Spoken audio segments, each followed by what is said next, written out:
Hey guys, how's it going? Tonight is featuring Game 7 of the National League Championship Series between the Dodgers and the Brewers. The Brewers are hosting the Dodgers tonight. Dodgers starter Walker Buehler will face off against Brewers starter Julius Chassin. And it's interesting because the Dodgers missed a Game 7 of the World Series this year, are now on the verge of elimination from not making the World Series. And there were 3 games to do heading into Miller Park, the Brewers Stadium. So a lot of pressure on these Dodgers to make it back to the World Series. And in all honesty, I can see them being the Red Sox a lot easier than the Brewers. Although the Dodgers can be kind of whack at times. Brewers can be that too, but yeah, it'll be an interesting series. I would love to see a Brewers Red Sox World Series where the Brewers win. I just want the Red Sox to lose. That's bottom line. The Dodgers kind of deserve like making. I mean, they haven't won it in 30 years, and they've won 6 straight championships, National League West titles. So, yeah, if any team's looking for a World Series win, a complete World Series victory and a World Series title, it's the Dodgers. They need that. I'm sure the fans are very, very anxious for tonight's game. And Game 5? I think Kershaw pitched Game 6. Yeah, Kershaw's going to come out of the bullpen, even though he pitched last night for them, which is pretty insane. He's helped close out the last couple National League Championship Series. So, yeah, and he will pitch tonight. It's a definitive action. So that's pretty insane. And Josh Hader could go for some long games since he's only thrown 28 pitches in the last week. Hader is a huge weapon. Easily the best Brewers relief pitcher and easily the best relief pitcher in the game. So what a great weapon to have for both teams. And interesting to see how good Kershaw is out of the bullpen. He has done very well in the past with that. So, yeah, that should be fun. And we're just about to get underway. And Luis Chassin's taking some warm-up pitches. And 2 starts at this postseason. He's 2-0. With 10 2/3 innings pitched, 6 hits and no earned runs. He pitched Game 1 63 as well. And yeah, so Dodgers haven't hit Brewers pitching too well. There has been a couple outings where the starter lasted like 1 inning or less, but even that against them, they only did so much damage. Guys who've gone in a bit longer, at least 4 innings, have done pretty well. And here's the pitch. Goes grounded to second in the shift, throws to first, 1 away. Good hustle from Peterson, who, as you know, at Game 7, you got to go all out. So, unlike his counterpart Manny Machado, he does hustle. I'll speak about that in a second. And there is 1 away.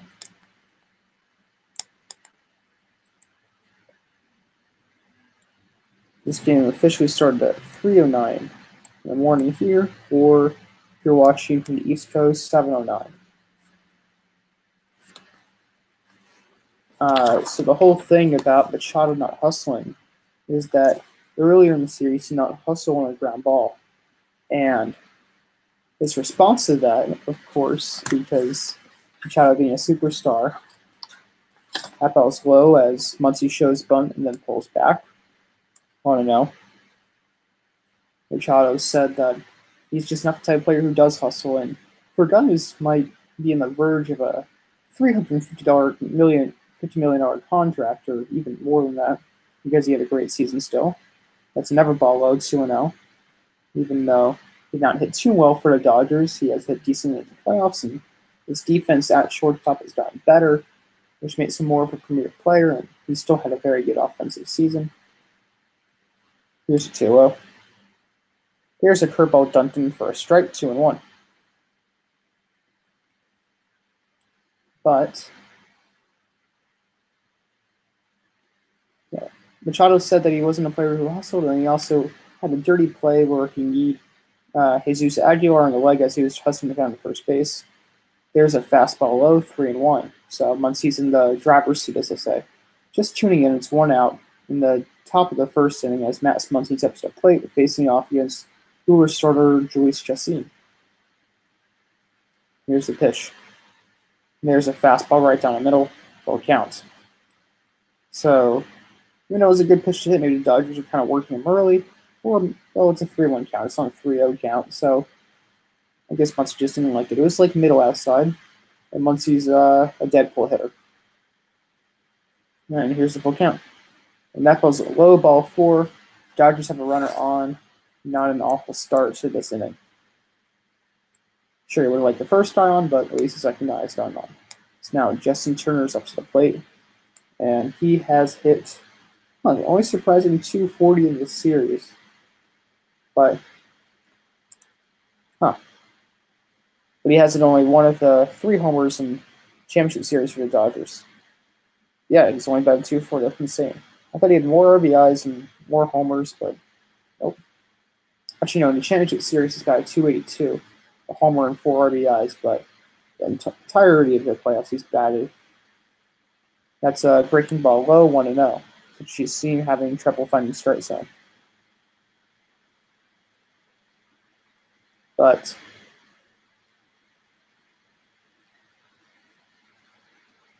Justin Turner, yeah, he's batted 282 in the championship series, but 240 overall. There we go. Finally dots the curveball, this time on the outside corner, 1-1. So there's, I think, like the last 100 or so at bats. There's been basically, well, I forget what the stats said on the app, but there has not been a lot of homers in this series, and both teams are home run hitting teams. So maybe that shows you the quality of pitching they have. It'll be interesting to see how these teams fare against the Red Sox. There is a fastball? Yes, there's a fastball in the outside corner. It's at 89-90, so Chassin doesn't throw that hard. I think it's a fastball slider splitter combo. I believe he has a splitter. So, interesting 3-pitch mix. Kind of like Tanaka's Tanaka doesn't throw too many fastballs, so yes, he isn't. But Tanaka's bread and butter is a splitter slider. You don't see it from too many guys, so it's interesting to see it from someone like Chassin. So you don't really like to give him as a guy with the wipeout splitter, but more like a controlled pitcher and a good slider. And here's the pitch. You have to hanging breakable inside, which Turner wrote foul, so the count remains 1-2. So it will be interesting to see how they fare against Red Sox pitching, because that Red Sox-Astros series was just an absolute slugfest. So Red Sox and Astros both hitting a ton of homers, a ton of runs, and here's been pretty nonchalant, not so much, not really high-scoring games. Brewers won 7-2 last night, but they didn't count it for the homer. So they have, it's good that they have can score runs without it, which is always important in the playoffs. You won't always be able to manufacture homers. There's a breaking ball missed outside, 2-2. But obviously the home run helps. So it'll be interesting to see how they fare against the Red Sox, who are a very good home run hitting team. And I'm not sure how their pitching is as high quality as them. It's grounder right to short, throws a second, onto first, and there's a 6-4-3 double play to end the inning. So the Dodgers had a walk, but they straight had none, and we head to the bottom of the first.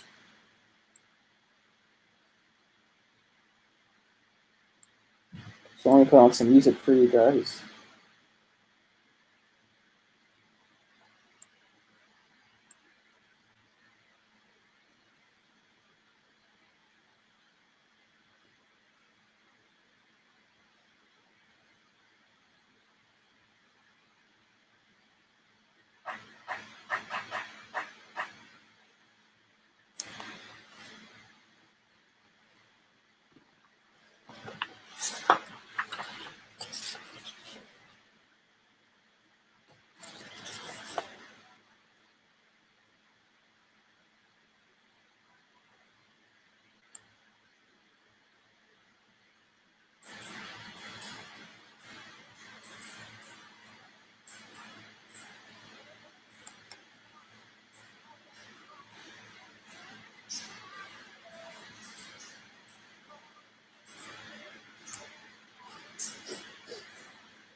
So pitching for the Dodgers tonight is Walker Buehler, and in a Game 3 start, went 7 innings, 5 hits, 4 runs, 1 walk, and 8 Ks. Actually, surprisingly, he did get the loss. And here comes the first pitch for Brewers. It's a fastball high, 1-0 to Lorenzo King. It's interesting because I didn't realize he lasted that long. He gave the grand slam.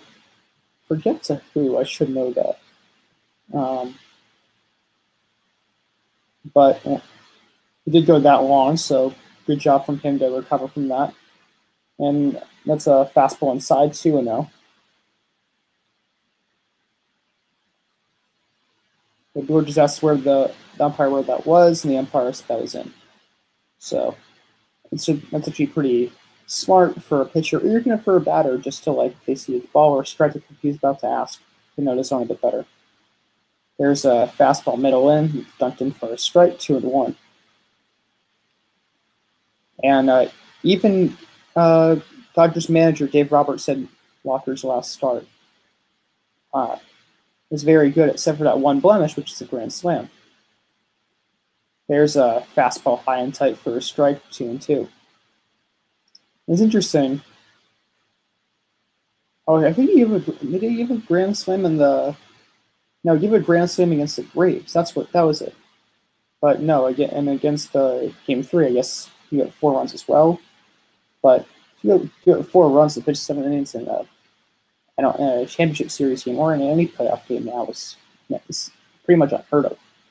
You usually only see that. You don't really see that too often. Really, at least if you think that was like the early 2000s, when that'd be fine. And he strikes him on a fastball inside.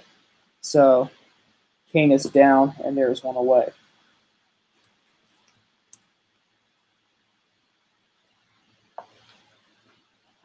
Threw a lot of fastballs at first, but I think maybe all fastballs. So interesting.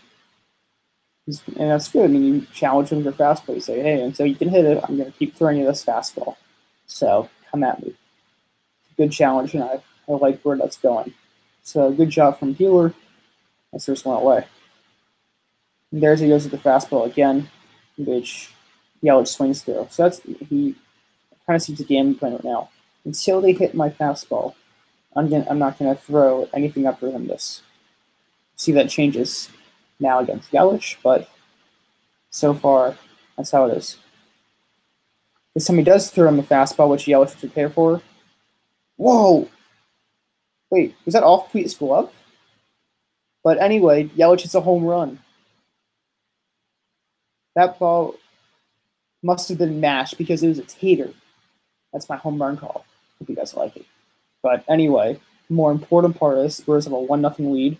Yelich is gearing for that fastball. I mean, Buehler was becoming predictable. He was literally keep throwing fastballs, and Yelich, the great hitter that he is, just hit one just over Puig's sweeping grab in the right center field fence. So Brewers take a 1-0 lead. Brewers are pumped up. Yelich hugging people in the dugout, looking very Pete Davidson-like. If you haven't seen Christian Yelich, it's almost exactly like Ariana Grande's Pete Davidson. So he is going nuts right now. Brian takes his time, and I'm sure he's going to start off Brian with a breaking ball. How much you want to bet that? Ooh, fastball, okay. You just give a home run on the fastball you throw. Maybe just a trick to hitter? Well, that fastball was like middle away, and Yelich just cranked one. Let's see, where's Puig? Whoa, that was literally like an inch off Puig's glove. Did he touch it? Yeah, he was at a full sprint to the wall, and his glove crashed at the wall, and then the ball was like literally like maybe a foot at most above it. So if he just like got there sooner and put his glove up, he would have had it. That ball is ground to Turner, throws to first, and there's the second out. 2 away. Still only really see fastballs from Buehler. Maybe he came out into his bullpen session, he just didn't have a curveball going on, but really just all fastballs right now. And a little surprised that, like I said, how do you start off Braun with a fastball if Yelich just cranked one off you? So, as much as I said I like that approach, we are facing someone as good as Christian Yelich, as he does really miss twice. So, Maybe that's a bit of a different game plan.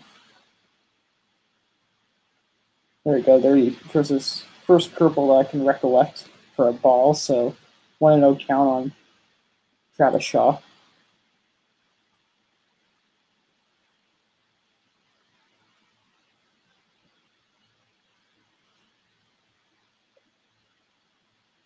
There's a fastball down the inside corner, 1-1. And Bueller also does a good job of locating his fastball. It can be effectively wild. When he misses, he can miss pretty high or pretty away, or misses somewhere out of the zone. But when he throws strikes, he doesn't throw too many walks to begin with. He ducks his fastball rather well. That fastball being down the outside corner, so that one being away, I would throw something a bit harder away or a curveball in the dirt. I think we're going to see a curveball in the dirt here. And here's the 1-2 count. Yep, curveball in the dirt, or curveball just above the dirt for swinging straight 3. So Walker Buehler comes back after the solo shot from Yelich. Cleveland just missed that blast. The come at me fastball game plan doesn't work against the probable NL MVP as we head to the top of the second inning.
Let me find another baseball song.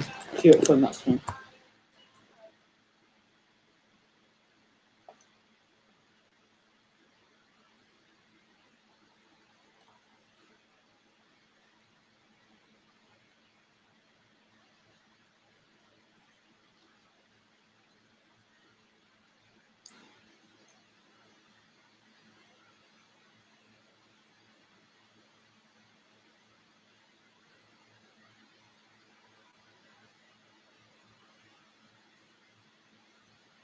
All right, wait up for the song next one. So we're almost done, and there's no viewers. You see the pictures of my dog, David? It's a cutie. All right. Get back to business. See what I did there? Instead of referencing you on, so let's get down to business. Well, I did, but put a twist on it. There's a ball low, 1-0 to Manny Machado. I'm surprised it's not gotten more booze here yet. Let's see. Oh, nope, he's doing some booze, as expected. There's a ball in the dirt, 2-0. It's a dirty slide, so he doesn't hustle, and he need their first baseman. So Hitchy was fine for that. And yeah. And I saw there's this really great guy on Instagram. His username's Instagram. He swings at a curveball in the dirt. Kind of a strange swing when you're up 2-0 on the count, but okay. So 2-1 to Machado now. But it's MLB Trash Talkers, and they're amazing, great probably the best baseball account on Instagram. And he swings and misses at a high curveball in the outside corner, 2-2. And everyone's cheering now, hoping to get strikeout Machado. But instead, small superstar in a small town city in Baltimore, now a hated villain in in a big market town. So the ball was fouled off, just barely. So count remains 2-2. Basically saying Machado, he was known, of course, but he didn't have the most praised fan base, and then he goes to this, very high-priced team, very good team, who has the highest payroll in baseball now. He's completely hated. He's done nothing to help himself. Doesn't ever pitch off, so once again, count remains 2-2. He's actually having a good at bat, fouling off some tough pitches. I'm sure a home run would silence this crowd. Maybe they wonder if they're booing him more. That'd be funny. Yeah, here's still the boos. They're really booing the entire at bat. And this is like David Ortiz boos at Yankee Stadium. It's bad. There's ball way inside. Count's now full. I believe this will be the 8th pitch of the at bat. It's about 30%. Sorry, about 40% of Chastain's pitches so far. No, it'll be a third. It'll be exactly a third. Or no, it'll be 8% out of 21. My bad. It's hard. It's only 7. Forget it. But he bunts it to third, throws to first, and actually no throw. Machado will beat it out. And he will get some more boos, as expected. Did he actually bunt? Yeah, he bunts. Huh. That's hilarious. The pitcher quick pitched him, which means as soon as Machado got on the box, he threw the ball, and he bunts. And he lays it down, and Moustakas can get it, and hey, he got things started. So say that one for not hustling, but good job for Machado. Beating the Brewers more ways than one. Defense, power, some speed. So, yeah. There's a curveball for strike one to Cody Bellinger, who walked off in Game 5 in that 13-inning marathon, which was a bit of a pain to announce. It was fun, but 5 hours and 15 minutes of straight talking. Well, I had the breaks in between, but you get the point. It's a lot. I was actually very overheated afterwards, and kind of got dizzy from it too. So it was a bit crazy. Even I wasn't able to do Game 6 because of that. So that was pretty bizarre. I guess I had baseball later that day, and I didn't want to risk anything. But that ball was high and outside, 1-1. So I didn't see Game 6, and Game 6 wasn't as interesting. Although Kershaw did pitch well again, which is always cool, and I always like seeing Kershaw pitch, but hey, I might get to see him pitch tonight. But so far, the seems more interesting than that one. And Game 5 was interesting enough in itself, so this is like getting a day off if I need it. Balls again outside, 2-1. Chesney has actually thrown he's thrown a good amount of balls. So he seems like he's getting behind in counts a bit. See to Muncy, and maybe it's not he's getting behind him, but the Dodgers have good counts against him as well. Maybe a bit behind, but you never know. Well, I guess I could check, but that's just what I've seen so far. However, he's a good ground ball pitcher, so he can ground out Peterson and the double play to Turner in the first inning. Hoping for another ground ball. The Bellinger does have good speed. There's a curveball in the outside corner, 2-2. You see a lot of good things from these pitchers in the series. A lot of pitches right on the black, right on the outside corner or inside corner, just and hitting their spots, which maybe shows the quality of their pitching. What does show the quality of the pitching? You can rotate your spots and hitters unable to hit it. It'll be interesting to see how the Red Sox fare against these two teams who just mostly pitch well for the majority of the series, especially their bullpen, surprisingly. The Red Sox don't have the best underbelly of the bullpen. Even Craig Kimbrell's had his faults, kind of working himself in the jams left and right, almost every outing.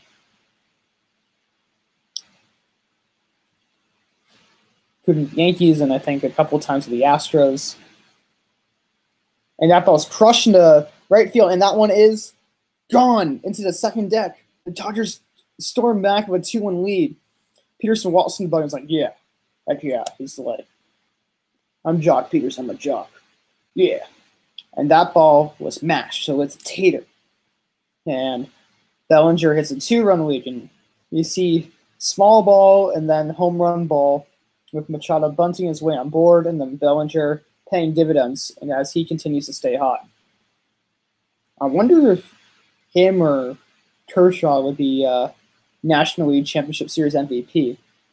For just tuning in Bellinger to 2-run homer and storm back to retake for the Dodgers to take the first lead of the game and be up 2-1. So this Dodgers team is in it. There's a ball low, 1-0 to Yasiel Puig. And like I said, the Dodgers were getting very good counts against the Brewers starters, and when you work good counts and you see more pitches, you'll do better. And I think I'm also onto something when he's behind counts, as he threw curveball low. It's now 2-0, and that doesn't help you either. You have to pitch from behind, throw some strikes, and you know you're going to get some decent pitches to hit. And Puig taking on the way, a bit surprisingly, since that was a curveball right down the pipe, 2-1. If you know he's having trouble locating the zone, he's just going to throw some things for strikes, then even as a curveball, maybe be prepared to hit it, especially a hanging one. But anyway, Puig gets to double down the right field line, and so that's pretty hard out there. And yeah, Puig was even thinking about 3, but yeah, which a good right fielder that he is, goes in. You can see him and Machado right now doing like that, like kind of inappropriately, but they go like here, crotch, here, crotch. So it's pretty funny. But yeah, they're excited right now, to say the least, and Machado and Puig are characters within themselves. So yeah, and Bellinger did like flex his muscles when he did that, so that's pretty funny from him.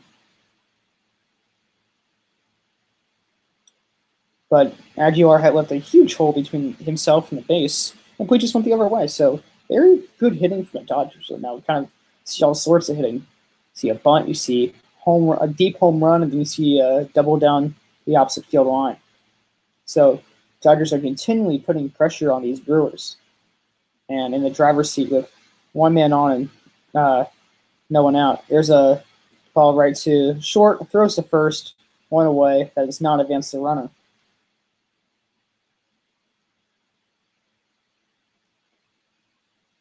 As Arcia guns him out quite easily, being a good shortstop as he is.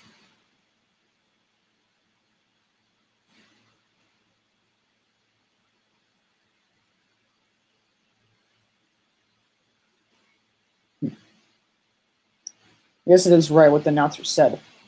Kind of the theme of the series is both teams have had a lot of situations that capitalize and they happen. The relievers have been able to get out of it. It's a very good quality, and not always has the best relief bullpen relief staff per se can hold down runners. And specifically talking the Yankees bullpen, who I've seen plenty of times if runners on give the lead. I'm like, oh, like our relief pitcher can do better since there's runners on. That's not the case. You can also, I see that score a bunch of times. But with the Dodgers and Brewers, they're very good at limiting themselves, so good for them. Hitter already in the bullpen. It makes sense. It is Game 7, as Craig Counsell is on the phone right now. Gotta imagine if he does walk or something that maybe Hader would get in. And Terra swings and misses at a curveball in the outside corner, 0-2.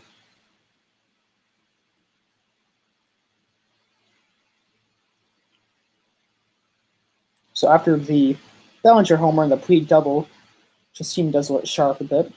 Maybe he can finish off this inning. Be interesting to see if Hader starts off in that swing.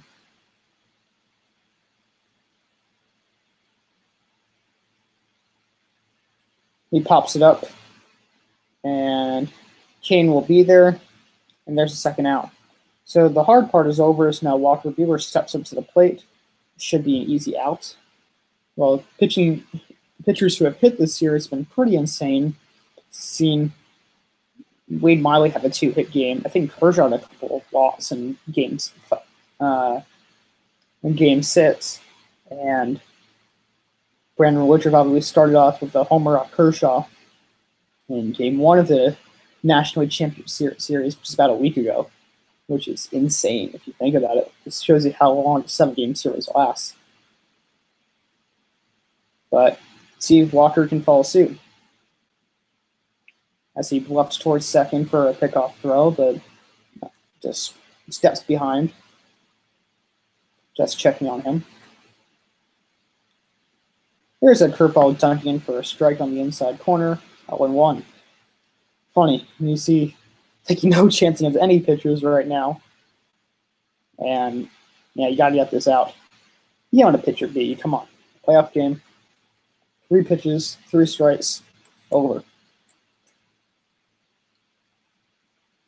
So a bit funny that he throws a curveball, but yeah, throws him another curveball, and he pops it up.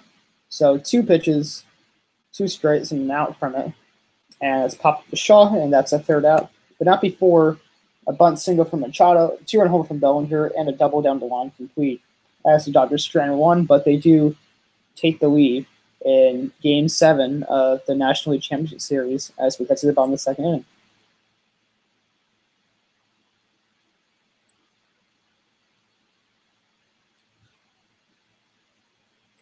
I'll put on some music for you guys.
There's a fastball inside 1-0 to Jesus Aguilar.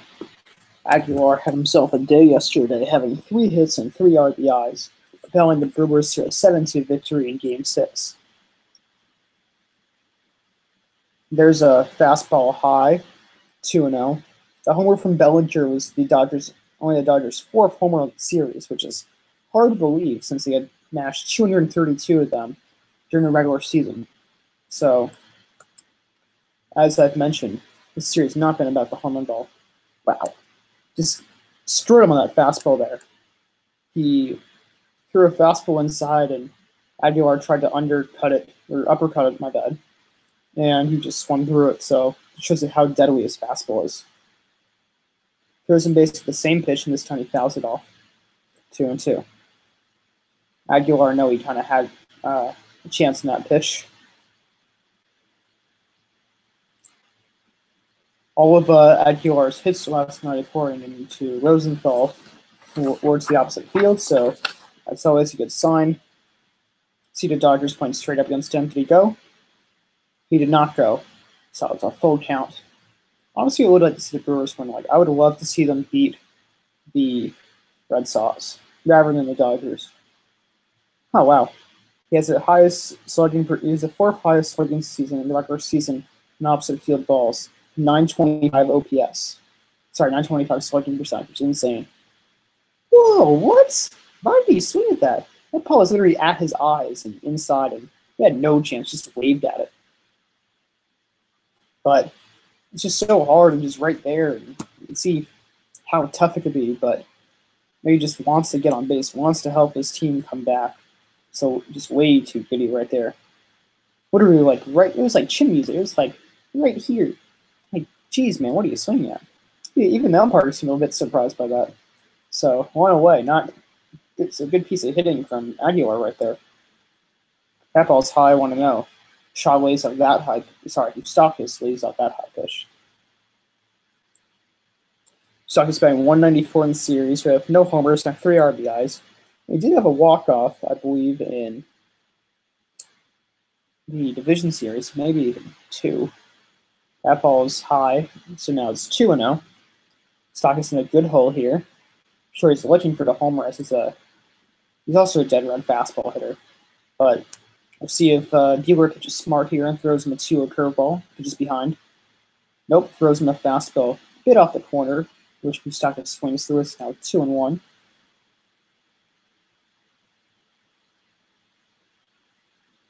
So Kershaw is doing some warm-ups right now. Jogging. Hader is getting loose. You might see him top of third. And there we go. Stockis lines the one past the shift, past the diving Taylor. He smokes to right field, but we get some in short time. Having a great arm. And Stockis made a big turn, but he didn't go, so in short, runner in first, 1 out with Eric Kratz up. Yesterday, and I was waiting until the start of Eric Kratz because I love the guy. I mean, I remember him hitting on the Yankees and doing decently for them in 2017, a short stint with them. And he's just been through so much. He's been in 15 different organizations. That ball's fouled off at 99, 0-1. So, yeah, he's pretty ridiculous. Kratz, that is. But and he's been through so much that he's a postseason hero in a division series. If they had MVPs in the division series, he probably would have won it. And now here he is in Game 7 of a National League Championship Series roster. That's a high fly ball to left, which Peterson will be under for out number 2. Throws a second. Yeah, he just missed that home run, so even that was a good show of power. Of good swings like that, you expect to see some good swings later in the game as well. You should a player just misses it, almost make it up later in the game. So got 2 away now with RC up, but I still will tell the Eric Kratz story. He actually saw some fans named the Eric Kratz fan club, which is really cute. So you wouldn't think that Eric Kratz would have a fan club since hasn't been on so many teams, or he's been on so many teams, but he hasn't played long for them. Only He's been playing in like 290 major league games, which is less than 2 full seasons. There's a fastball in the outside corner. That one was a bit slower than the rest of them, only at 94, but that's the job done with a strike. But his fans were like all his jerseys from every single team he was on, and every single major league team he was on. Crafts him a big hug to all those guys, and that ball was blocked by Austin Barnes, 101. And it was just a really touching moment. You'll love to see them, and you always see like captions like those. That's what baseball is all about, and it's true. I mean, it's like who would expect Eric Grass to be on this roster, him to do so well in these playoffs? Here he is in this huge situation, but now he's his own fan club, and he's just been around forever, and now he's getting some recognition at 38 years old, which is just insane.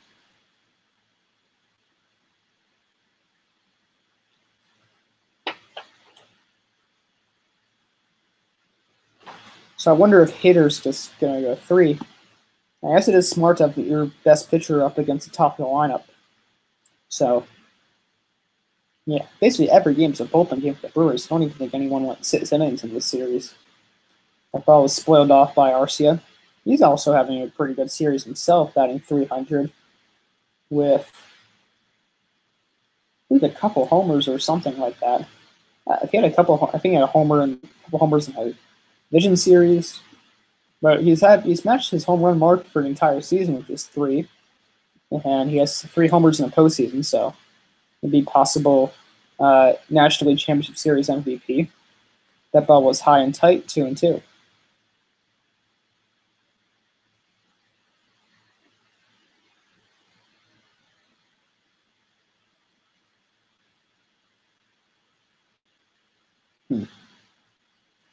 Like as I mentioned earlier, this series has been a lot about these pitchers getting out of big jams and having a lot of that ball is outside, full count. Both teams had so many opportunities to capitalize in this series and just haven't. And a large part is due to their great relief pitching, which I'm mostly surprised by the Dodgers by, not as much by the Brewers, since that was kind of advertised. They've had bullpen games every single game, including this one now. They're going to have one. But, yeah, so we could make the argument that both teams had a chance to win already, which is true. Definitely say that. Look at some instances. I would say the Dodgers' comeback in Game 2 and in the 13th inning is definitely going to sting the Brewers. Wait, sorry, Kershaw did not pitch last night. He pitched Game 5. I did? And there's a single into left field. Eustakis will stay at second. He's taking some aggressive leads for a guy who's slow as fuck. Sorry, I probably shouldn't curse, but it is very true to say the least. I mean, I guess it doesn't help to be aggressive, but what are you thinking, man? I mean, it's like he was trying to go to third or trying to tag in the fly ball from Peterson, trying to go to double and hit a pre-go. I mean, dude, don't run into an out here. I know you want to win, but still. He was making a huge turn on that one. So, maybe just trying to make a throw, which is always good. So, first and second, so that's actually smart to put in a pitch hitter now, because the pitcher would be up, but now instead it's an actual batter. So Hader will pitch next to him, and we'll love to see Haderade. Although he does have some disturbing history about him. It depends on how PC you are, or how it's controversial to say the least. Maybe you shouldn't say PC, but it is controversial. And here's Jonathan Scope. Huh. Out of all guys, why Scope? He's 0-for-7 the series. You also have Domingo Santana, who's great on the bench. So that's interesting. I wonder why they're going Scope. I mean, hey, if it pays off, well, why not? But still a bit confused by Scope. Maybe he's against high-velocity pitching. He was a 30-homer guy in 2017. So he had 20-plus homers this year. Here's a fastball right down the inside corner on 1. I was going to say right down the pipe, but I looked a bit more inside of that. And looked actually even on the corner on the pitch tracker. So 0-1 count to Scope. So let's see, they have Fausto went off 0-2. So they have Scope, they have Pena, they have Perez, and they have Santana. Someone else too?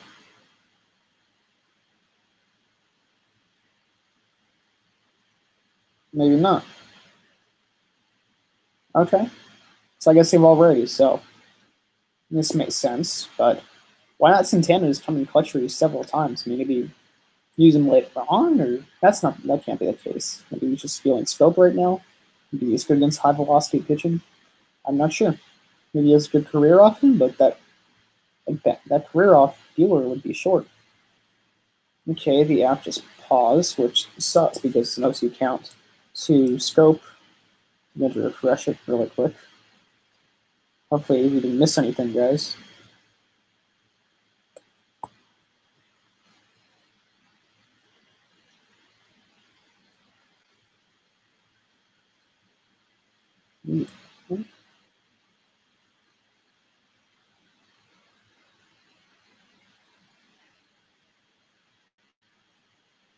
Just tuning in.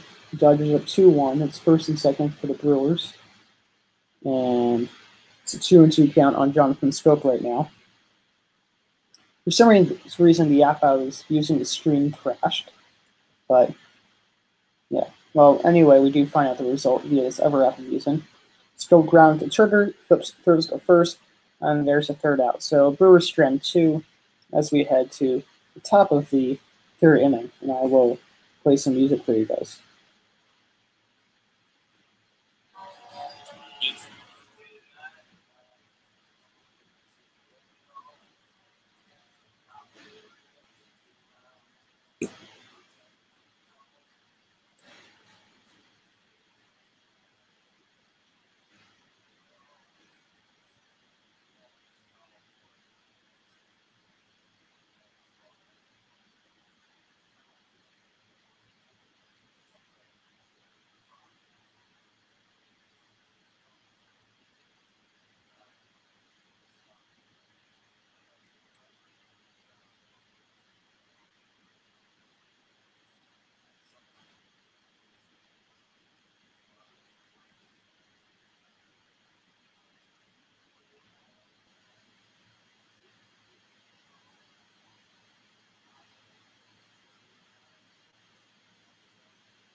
The app is back, so don't worry for me if you were thinking about it.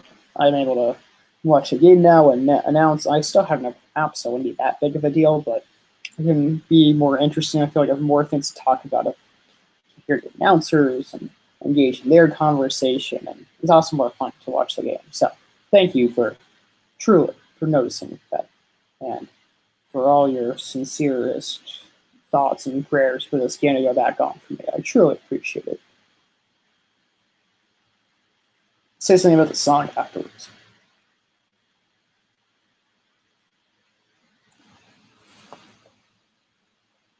Just get a good crack on my back. When the ending comes back, I'll say something about the first song.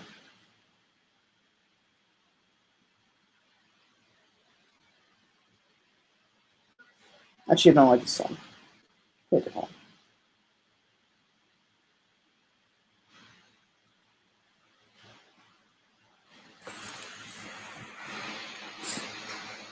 I've never heard of this song actually.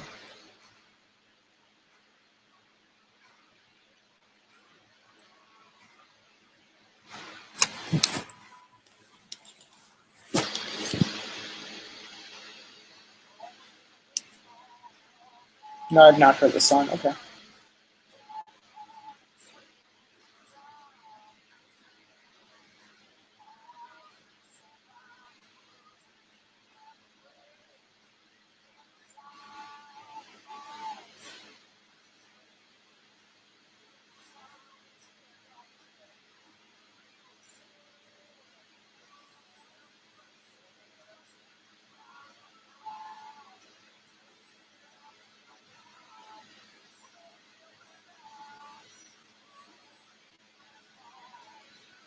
like half taking like a 1 minute nap right now, and half just listening to the song.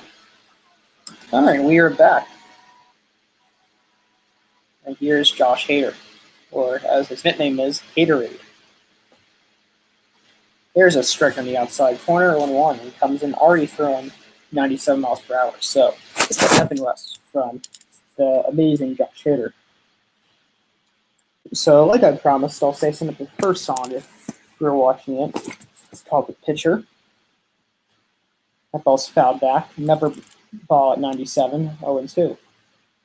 But that song about the pitcher is, I thought this song like it's catchy, but I didn't realize the ending. It was the pitcher like blew his arm and his mom shed a tear, and that's basically the end of the pitcher. So it's like he's like he threw him 99, then he threw it at all, then he he throws 99, but then he blows out his arm, and that's the end of his career. His mom cries. So kind of a sad song. So wasn't expecting that, but okay. It's still a catchy song, but it didn't. Yeah, just not expecting that. Taylor fouls that went off, so it counts still 0-2.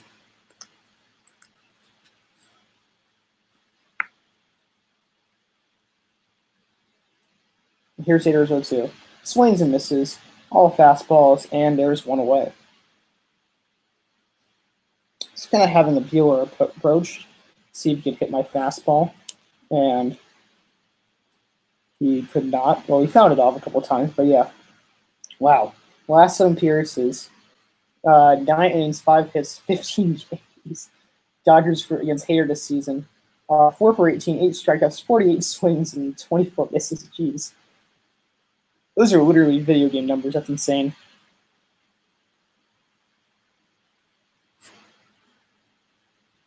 Huh. Sorry, I wasn't Taylor up. I was Peterson. I'm used to Taylor being up in the hole.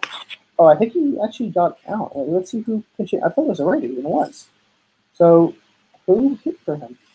That's interesting.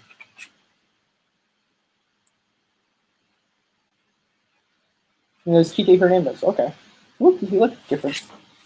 There's a never pitch on the outside corner, 0-2. So, yeah, I think Peterson got hit in the wrist the other day, and that's part of the reason why he got injured. But he's out of the game. I'm sure he doesn't want to leave the World Series, and he is a very clutch performer in the World Series, too. So, yeah. Here's a fastball in the dirt, 1-2. Since no one's watching, I'm just going to call ball and strikes and do stats right now.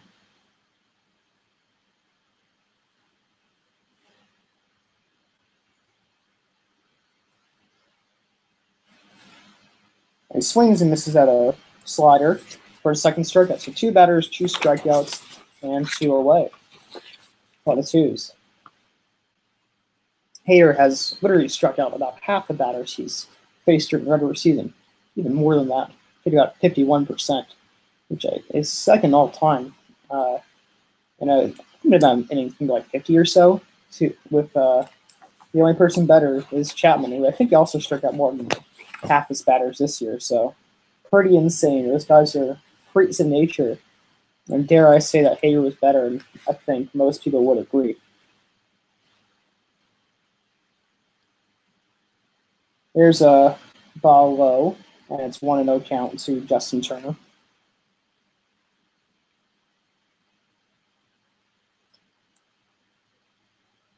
Hader kind of has a sail-like motion, and as the announcers say, he has very good control even with that motion. There's a fastball that just missed outside, 0-2. And yeah, the announcers are right too. He does not miss by a lot when he does miss. So he's just ridiculous. Really challenges the hitters when he does miss. He still throws a quality pitch. So, yeah. He's a freak of nature. Insane. And that ball's hit pretty well to left field, but right to Ryan Braun, and there's a third out. So 2 strikeouts in the lineup. The Dodgers retired in order as we head to the bottom of the third inning. That inning lasts about 2 minutes, so that's Hader for you. Put on some music again.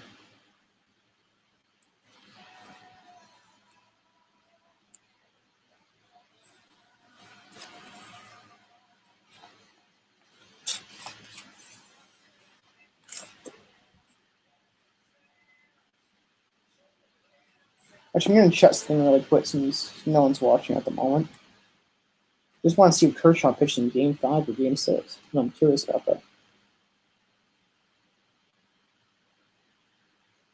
No, we didn't pitch Game 6. Did I see Game 5? I don't think I saw Game 5 also. Huh. Oh, yeah, that's right. That was the day that I was. Yeah. Yeah, I did not. Yeah. Huh. I wonder why I just missed that one. I think it was because of technical errors, but yeah. Okay. It's Game 5 and 6. The long one was Game 4. That's what it was. Okay.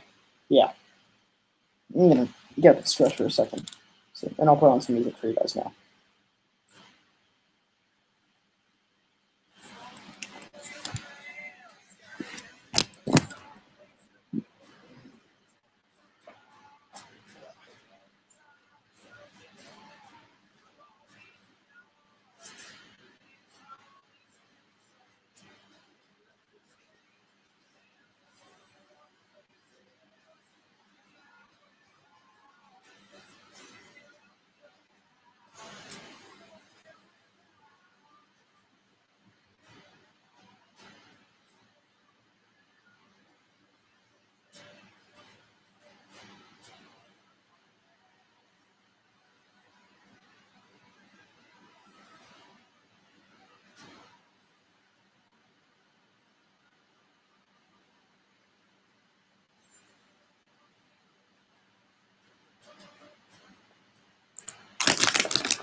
That ball was high, 1-0 to Lorenzo Cain.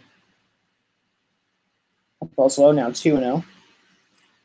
So here are the changes. Kike Hernandez has gone to second base, and Taylor's gone from second base to left field due to Pierce's injury. I'm sure also the fact that Hager's up maybe possibly played a factor in it. Sure, probably mostly the wrist, of course, but there's a strike on the inside corner, 2-1. Kershaw has not started pitching yet, but he is still doing his stretches. We figure see him around maybe the 5th inning or so, depending on what's going on. And Cain finds a hole, and it's the ball past second baseman on the way to Puig. And so Cain's on first. He's a fast runner. It'll be interesting to see if he goes. Barnes is a solid hitter, so he's a solid catcher. So it'll be interesting to see if he will cut him out or how aggressive Cain will be.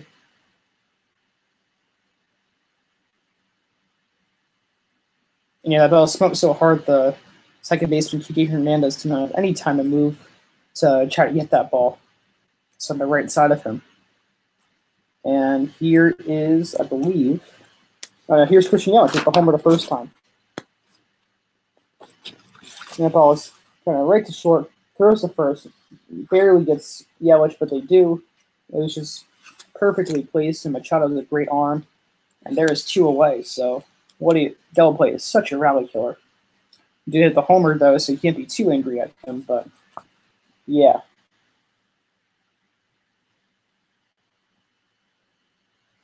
Yeah, only taking Camp by a step. He did a large step.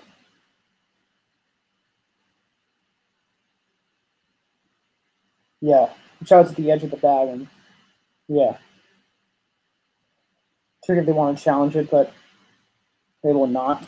He clearly touched the edge of the bag, and there is 2 away on the double play in that run, so you're welcome.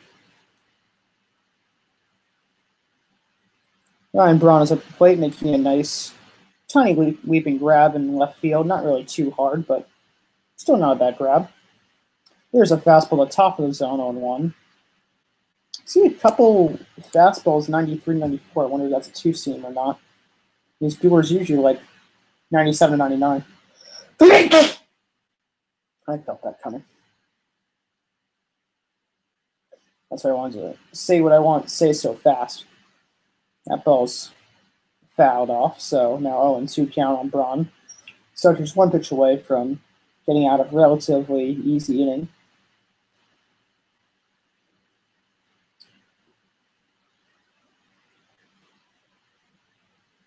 Yeah, as announcers say, Walker's been using his fastball a lot right now, and kind of been his bread and butter. In the Brewers don't too much to show for it. Did the Yelich homer, but I still don't have his fastball too much. He's racked out with 3 strikeouts and a double play. Youngers pitcher just started in the winner-take-all games. They have Fernando Valenzuela, 1981, NLCS Game 5, age 20. Johnny Padres, age 23, 1955, Game 7. Now you have Walker Buehler, Game 7. In the National League Championship Series. And is that Kershaw? Nope, that's Alex Wood. Okay, that's interesting. I thought Kershaw was the first guy up. And I guess they're not expecting too much out of Buehler. A bit surprising since he is pitching well. But I guess you don't want any chances. Okay. And he's striking him out on a 99 mile-per-hour fastball on the inside corner. And the Brewers go down relatively easily as they strand none. And yeah, as we head to the top of the 4th inning, I will play some music for you guys since I love you all so much, and I'd like to hear good music, and I like to stretch as well.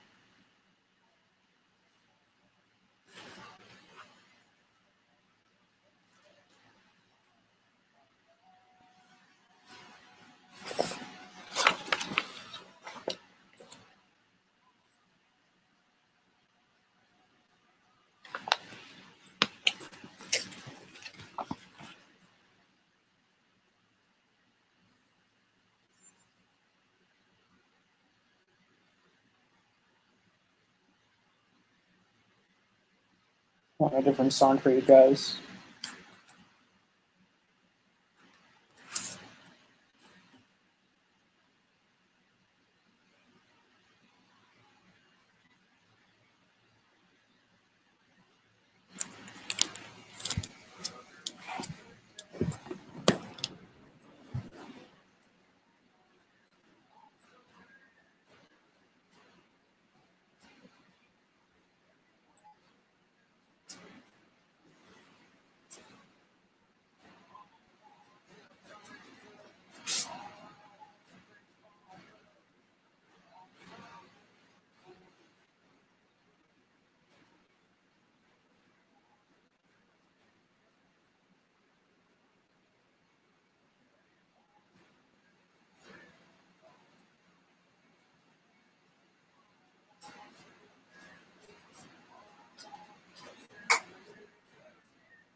Hey guys, sorry about that. We did miss an at bat as Machado hit a single right up the middle for the first hit off Hader, but still it's Hader. And so no need to worry. He is Haterade. He gets guys out like it's nothing. So once you see runners in scoring position, then you get a little worried. But for now, not so much. But Machado his second hit of the night. He's led off last time. Bellinger takes a big hack, and he foul tips it. Bellinger actually very good against lefties, as he was one of two batters to homer off Andrew Miller last year, one of the Hater before Hater, because he was the first person deployed as a super reliever who could throw multiple innings in any given situation, and that's kind of what the Brewers have built their relief corps on. But Hader now almost like doing as good as him, if not better. Most hit the second, and all they will go is the force. TJ flipped it to the shot. Sorry, it's the Brewers defense. It was Shaw who flipped it to Arcia. And that was all they could get. It was a very slow ground ball. And as I was saying earlier, Machado got a second of the night. And the last time he got a hit, the Dodgers scored. So let's see if there's a similar result this time. Although Machado will not be on base for it, as Bellinger replaces him via the force out. When you are forced out, the leading runner, or at least in this case, the leading runner is out. So Bellinger's now on the base paths. Anyway, Yasser put his up, and last time he doubled on the line, which was a very good hit, piece of hitting. There's a fastball low, 1-0. And it was a good piece of hitting because you almost saw like the open hole against Aguilar and went for it. And you wonder if hitters have that mental approach, like, hey, I see an open hole and let me go for it. I think that's what Kane did in the bottom of the third. He saw like an open hole by second base and went for that. Puig fouls it off his leg, 1-1. And you hit the ball or roll over, which means like the bat's too long, and so like instead of saying close to your body when you swing, it goes too long and you kind of wrap around. A bit hard to explain if you don't know baseball here. So like instead of being short, right, and close to your body, kind of wrapped around like that. So the ball kind of instantly goes to the left side if you're a righty. And Puig did just that. So because of that, he fouled his ball off his foot. There's never ball rolled over to third, throws a second onto first, and there's a double play that gets out to the hustling Puig. So like I said, he is Josh Hader. You don't need to worry, as there's a double play to end the inning. The Dodgers do get a hit, but they strand none via the double play. As we head to the bottom of the fourth, I'll play some music for you guys, since I love you guys so much for watching. And the Dodgers are up 2-1 as well.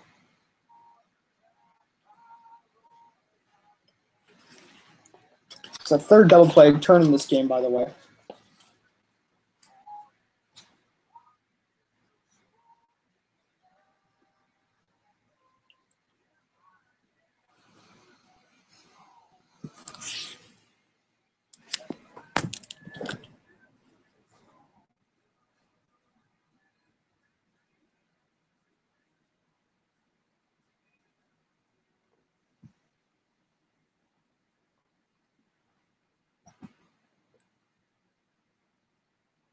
Put on a different song for you guys, so get some water.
Okay.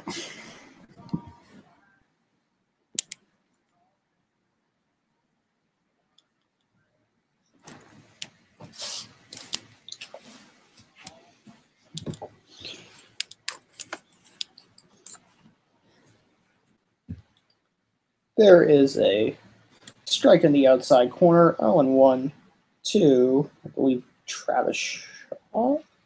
So lefty. Yes, Travis Shaw. He foul tips that one at a curveball. 0-2.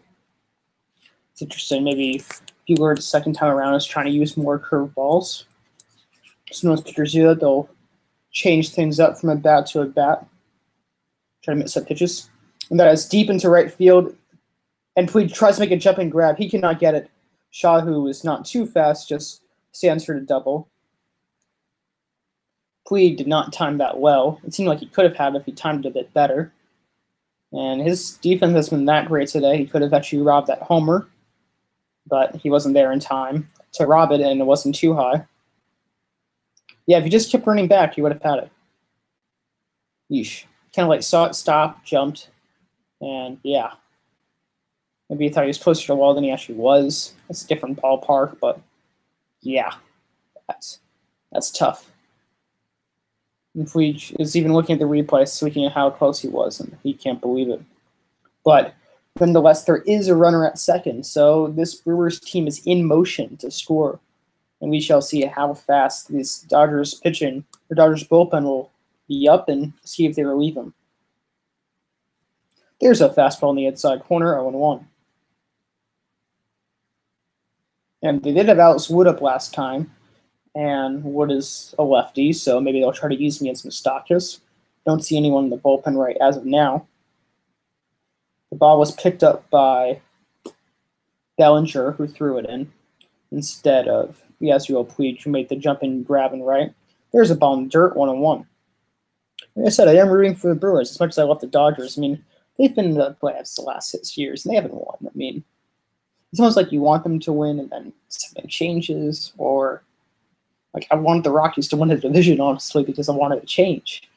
But yeah, they won again, and it's not a bad thing. I mean, don't get me wrong, the Dodgers are a fun team, kind of like the Yankees of the National League. They're kind of the villains right now. And that's supposed to be just Machado. They also have the most money. They also are probably the smartest organization. Yankees aren't as smart, but you get what I mean. There's a strike down the pipe that Aguilar swings through, and it's 1-2 now. We were still very tough to hit, and well, the series all been missed opportunities and a lack of home runs. So the best way to go about this is Aguilar to continue his approach the upper way. But that does not help there, as he waves at a curveball for the first out.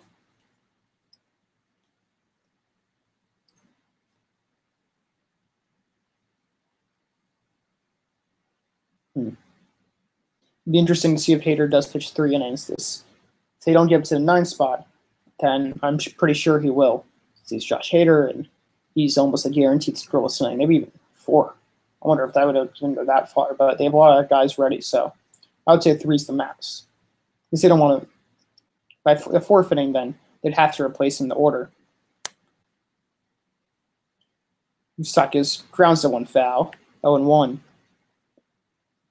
The bad thing that what Aguilar did there is that he could not advance the runner.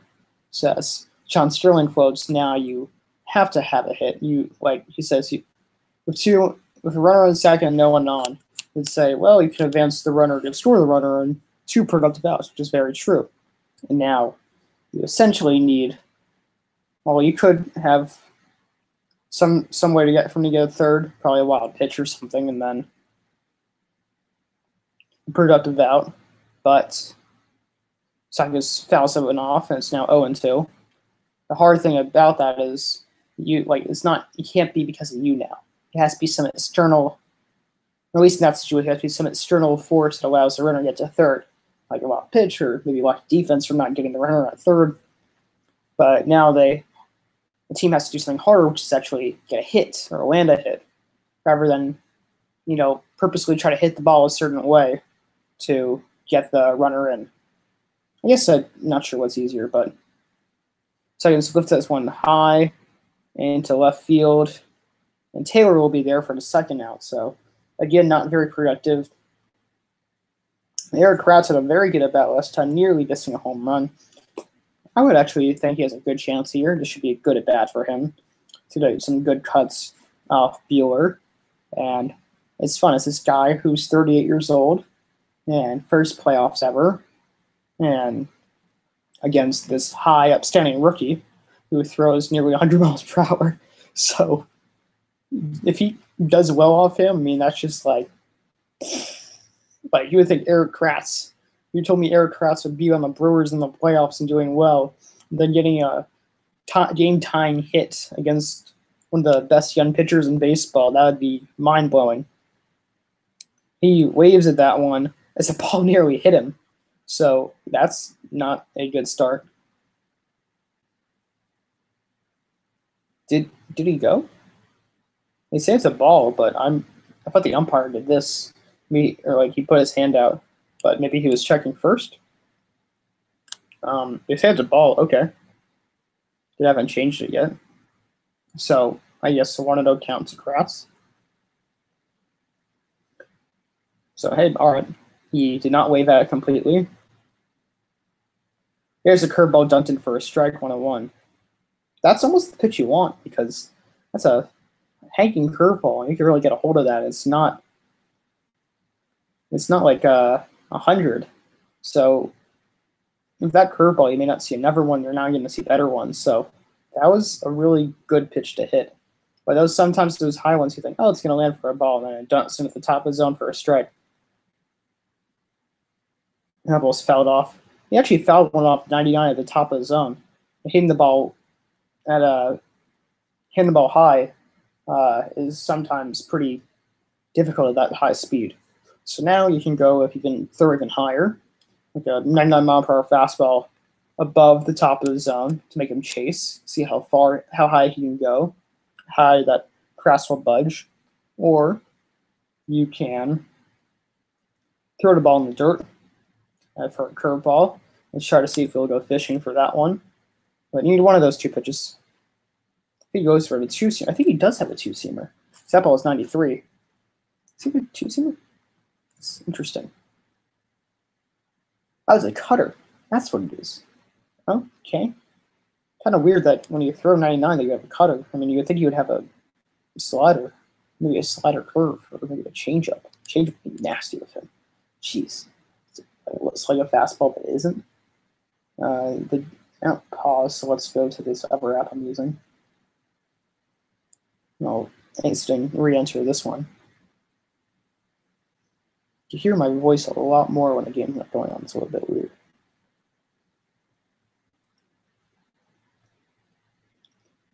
Inning does end. Let's see how. He struck out swinging. Okay. So the Brewers failed to capitalize on the runner on second, and which has been a theme of the series, that both teams have not been able to capitalize on key opportunities. And they're on second, like I said, 2 productive outs to score a run. So not good job by the Brewers, and I will play some music for you guys. So Dodgers have a 2-1 lead as we head to the top of the 5th inning.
There's a picture of Daisy.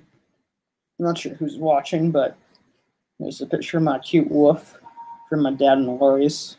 So, it's a closer picture. The first days we got her, I think the first couple months, she said, yeah, it's on her little bed. Miss that dog. We're due to stay in Israel for 10 months, which is a seemingly real possibility. I'll probably be home for Hanukkah or so, and I'll get to see her again, which will be so great. Miss my dogs a lot. Just move it up here.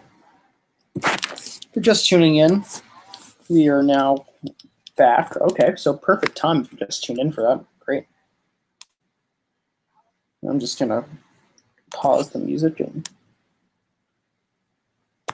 there we go. Back at it.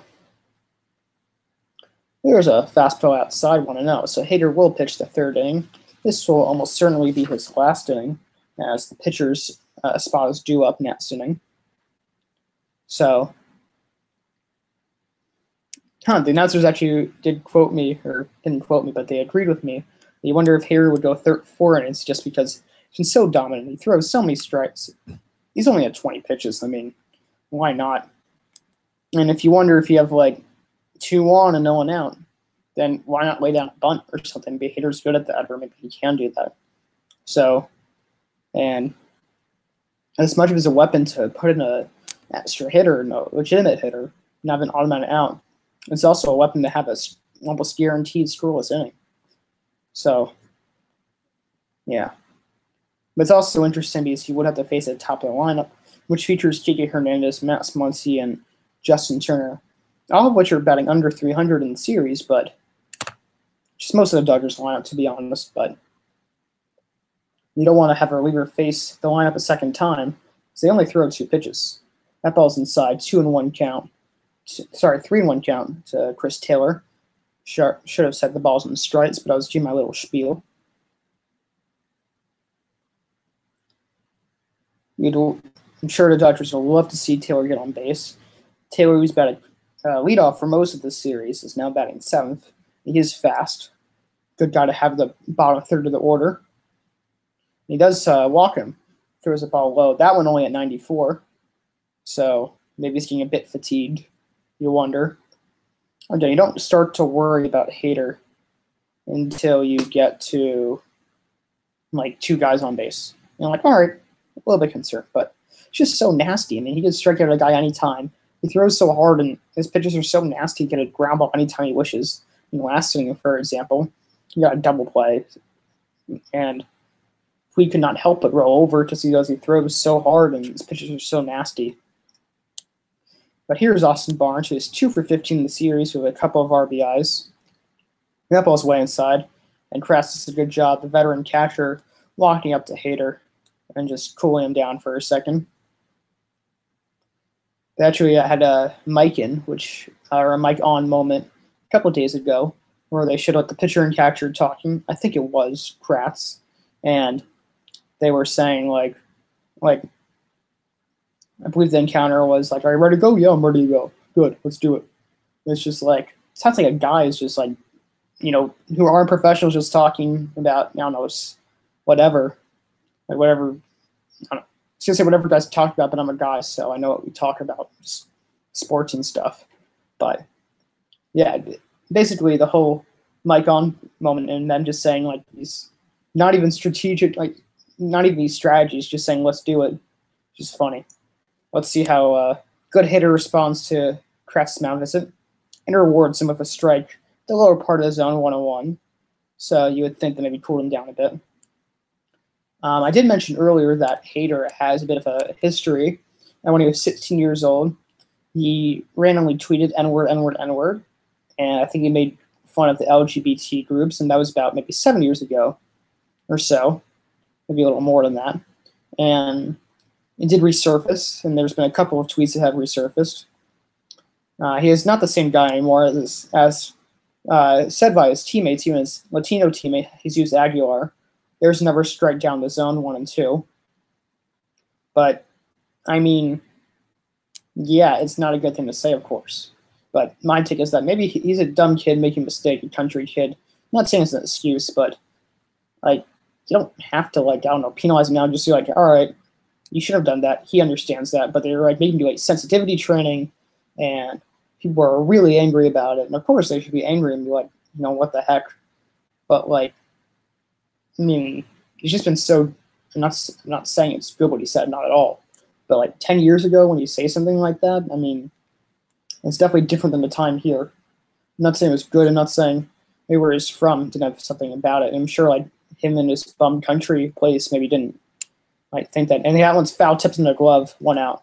But for them to make him go through sensitivity training, for him to get so much hate online, the thing like, all right, this guy was a stupid kid. He's not like that now. He's still like that now. Then obviously that's a problem. Obviously, he's sensitivity training. Maybe MLB needs to do something. But the tweet resurfaced like that, and I mean, it wasn't even too. I don't even think the comment about LGBT group was too bad. And then him just saying the N word, just I don't know, it's just stupid. It's not even like it's messed. It's kind of weird, but like I wouldn't say it's inherently racist or something.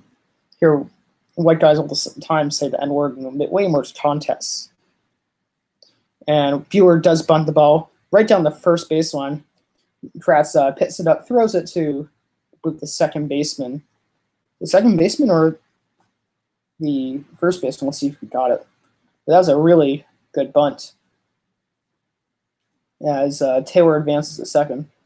So here's a runner in scoring position with Kike, who's Kike Hernandez, that is, who's a good contact hitter. That was really a perfect bunt down the line. He did a good job, kept his head still, just bunting it right there. Press it to pick it up and throw it. And yeah, so good play by them. Good plays all around. Good job by the pitcher for getting it down and getting a sure bunt to advance the runner. And good job by the defense to Eric Kratz really not to throw the ball by just to lightly toss it over the head of the the speedy Chris Taylor. So good job all around. Good baseball you see there. Let's see, who did that go to? It was Kratz, the second baseman, so bunt goes 2-4 as the top of the line was back up. Hernandez was not the original leadoff guy, but due to Peterson's wrist injury, he is out of the game. Hitter's still in the ball game as he's looking to pitch 3 scoreless innings, and he'll achieve that mark with 1 more out. The Brewers do have Jeremy Jeffries up in the bullpen just in case, but I'm sure they'll love to see Hader first. Hader finishes off because that way you don't have to take out Jeffries so quickly, and Jeffries is a good relief pitcher for them. And if you do keep him in, then you have an automatic out, so you love to see Hader just get through this inning. There's a strike in the outside corner, 0-1. Actually, very good job by both the pitcher and catcher there, Hader and Kratz respectively, as the ball was a little bit off the plate. But Hader, who has just hit the outside corner all night, gets that call, and Kratz frames it well. So good job by both sides. And both swung and missed on a fastball inside, 0-2. And you wonder if he's going to keep challenging the fastball. And I saw this one guy on Instagram say Hader's really good about missing up eye levels, right low, a bit higher, and then the highest, and see how far these hitters will chase. And that's pitching 101 and just challenging the fastball. But you wonder, does he go with the high fastball or does he go with the slider in the dirt? Age-old question to straighten someone out. Let's see what he does. He goes with fastball. It was middle high, but he does the job. Foul tips and for strike 3. So the Dodgers strand a runner on second. Hader pitches 3 scoreless, and we head to the bottom of the 5th inning. We'll put on some music on it for you guys. Hader had 4 strikeouts for 10 batters, so that just shows you how insane he is. Not the 50% mark that you usually like to see, or that he's usually capable of, but still a good outing nonetheless. Dodgers did some work against him to hit him the walk, which is more than what usually happens against Hader, but still not really enough to do anything. Hader's just too dominant, too amazing.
put on another song for you guys.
We are back as that was a ball. There's a ball low, 2-0. I'm going to take off my sweatshirt really quick. It's very hot. So Hader's going to bat, so I think he's going to pitch fourth inning. You can listen to the game for a second. Probably shouldn't have changed right in front of you guys, but all good. So Arcia grounds out to third, and they throw to first, one away. So now Santana's coming up, maybe to deke the Dodgers, which manager Craig Counsell has done the series. But I think it was more because of the fact that if someone got on, then he would then maybe Hader can bunt him over. But nope, he is out of the game. 3 innings, 1 hit, 1 walk, 4 Ks. So great outing by Hader, as now Domingo Santana replaces him. But the Brewers also have known for geeking in the series, or trying to trick the Dodgers, as they started Wade Miley in Game 5 for one batter. He walked him, and then they pitched in Game 6 to kind of the Dodgers set their lineup in a certain way, but then beat them. But it ended up failing.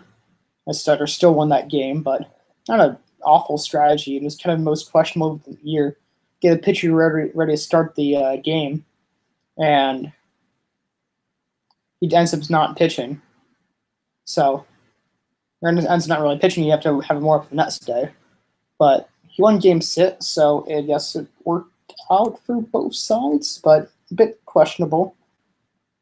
So that's the deking aspect of the Brewers right now, and I don't think that is what they're trying to do here with Hader, because it's more logical. It's like, all right, if run gets on, you bunt him over, even at the top of the lineup. If he doesn't get on, then you don't want an automatic out. So makes sense. And Santana takes an ugly swing. That was maybe like a 59-footer, as they say. Curveball that hits the dirt even before it gets to the plate. And Santana swings through it, so not the best first cut. He actually is batting 286 in the series, I think, which is 2 for 7. 2 hits being a couple of clutch hits for an RBIs. That ball's high, 1-1.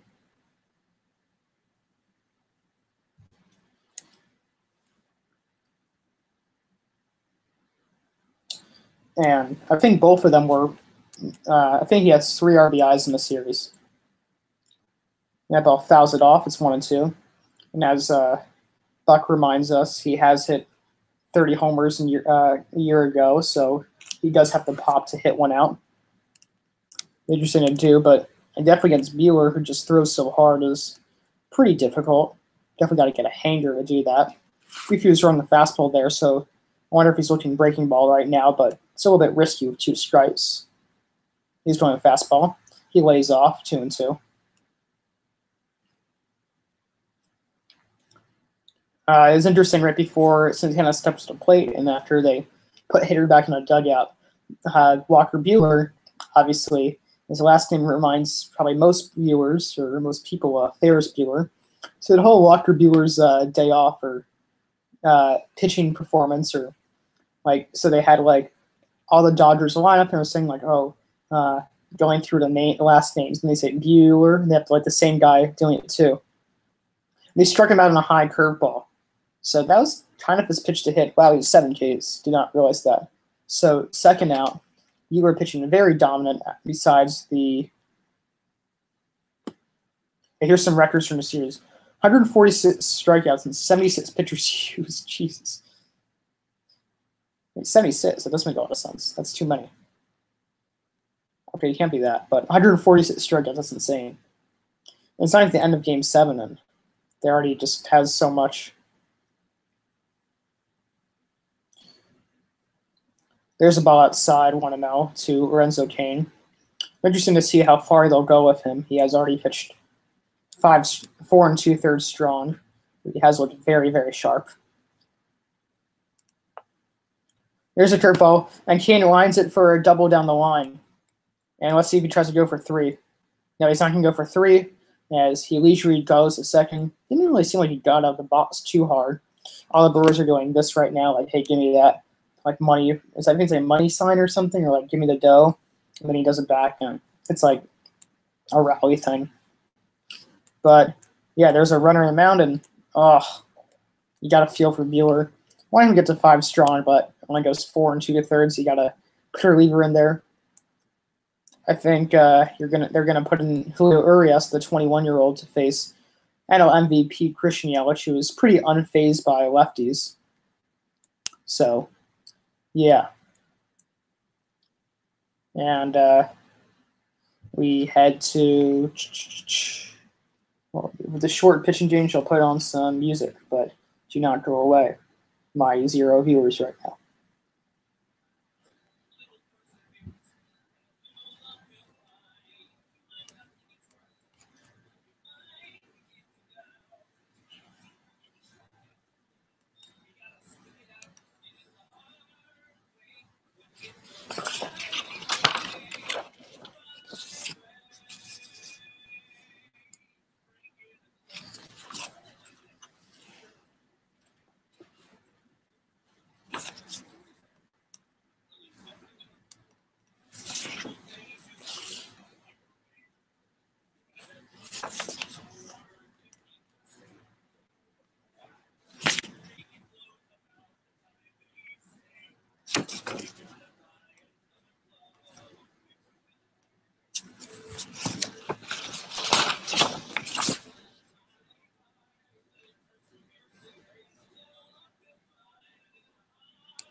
I'll mention something when people are back, or when. Actually, no, I'll mention announcements. I feel like mentioning it. But after seeing this Broadway play, you kind of have more context after listening to the song, or listening to the song for a second time about what it meant to play and all that stuff. So, pretty cool. And it's a very good song. I'll go back to it.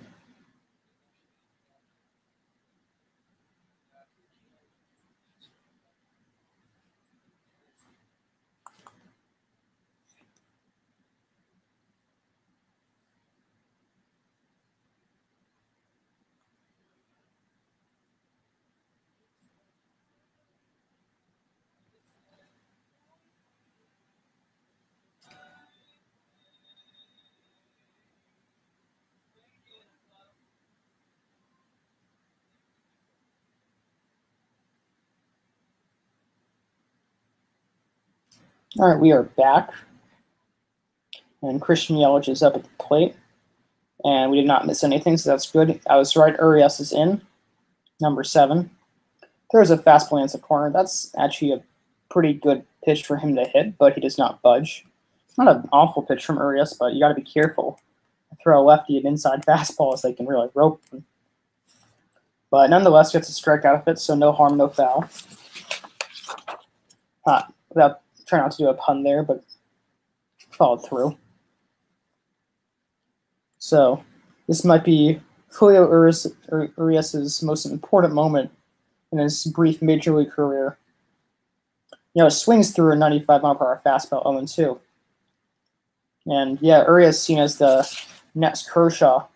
Very good moves and very good pitcher, and very young and very talented. Him and Buehler will be good for years to come.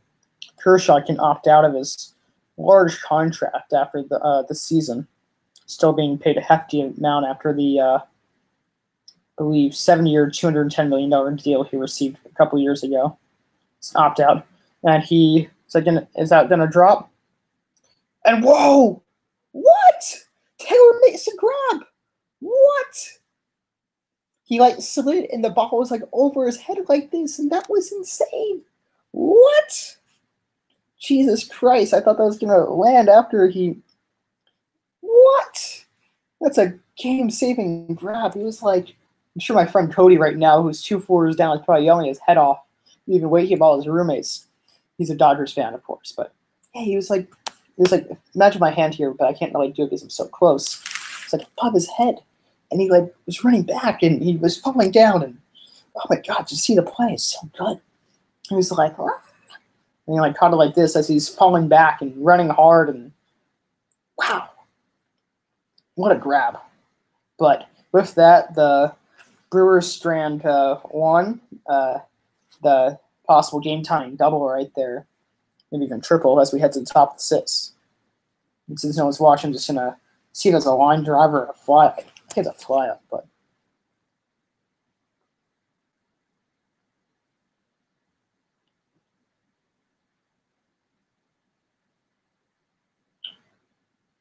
Chase Canada's 4th double of the series before Yelich came up, which is interesting. Good for him. Is a line out. Okay. Good thing I checked. So like a good scorecarder does nowadays. You gotta check to see what happens because of the replays, pitching changes, and there's always good to wait a second to see what goes on before you write it down. Because once you write it down in pen, you can't get it back.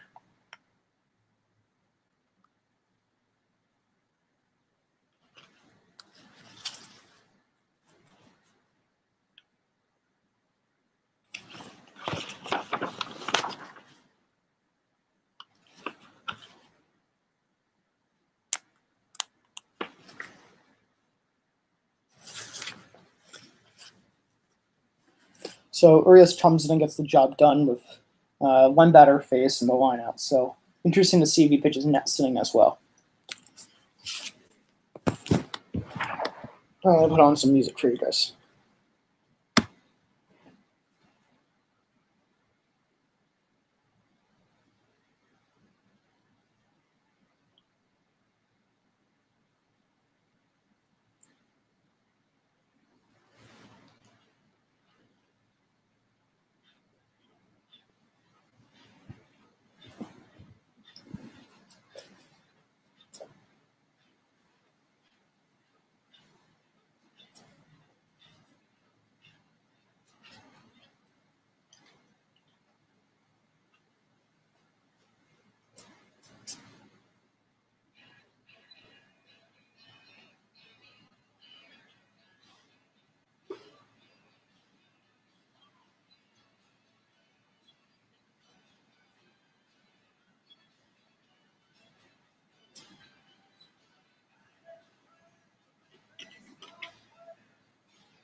Here is Xavier Cedeno, who comes in and allows a hit to Matt Muncy, who goes the opposite way. Actually gone the opposite way a couple times in the series, which he has not done too often in the regular season. He's showing that play, and it's just amazing. He actually had to dive because the center fielder Bellinger was converging with him as well, and Bellinger decided as well to avoid him. And let's see how good that play was. He covered 85 feet in, let's see how long. No, it just says he covered 85 feet, but that's pretty far on a good line drive like that. So, wow. Great grab. And now Muncy goes on to help reward Urias. And, yeah, everyone's high-fiving Taylor in the dugout. Cedeno, who's just supposed to get the lefty out, does not do his job as he runs runner on. So there's a change, and Jeffries will come in. So we had, so just a quick pitching change. And, since someone's watching, I'm just going to write in the stats.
So Cedeno and now Jeffries are occupying the 9 hole in the lineup, which makes sense because you don't want to replace King or Yelich at the top of the lineup. So if it was someone like, I don't know, Shaw or something, who's not as good, then maybe you would put in Perez and do a double switch or some of the sorts like that.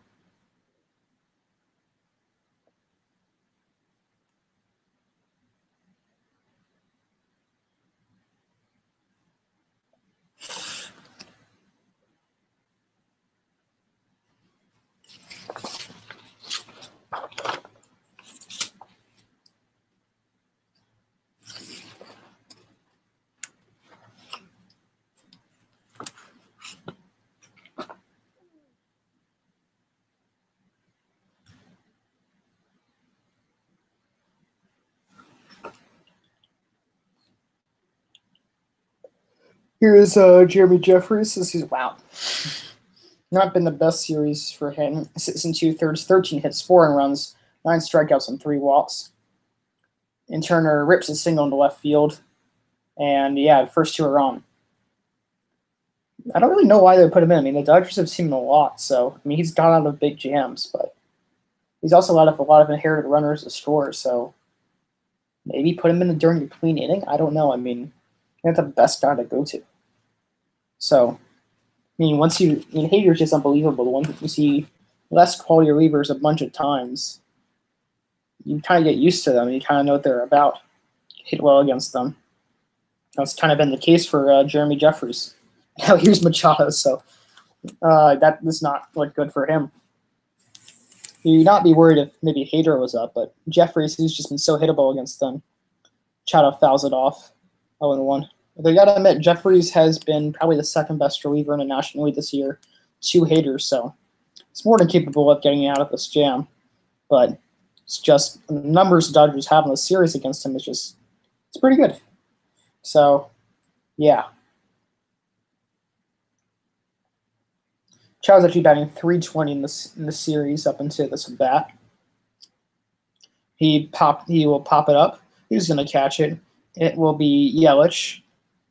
This Muncy, who's not that fast, not tested speed, one away.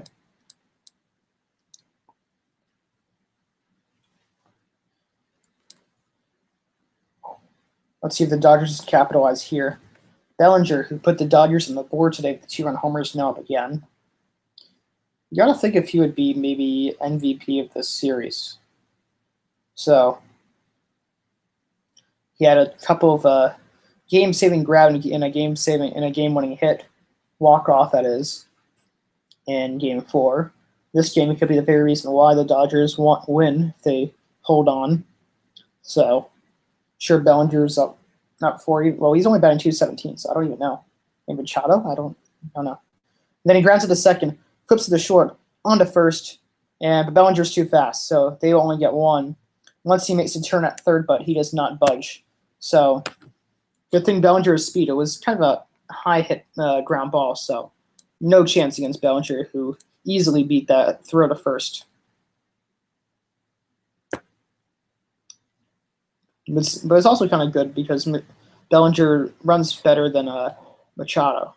So, not awful for them.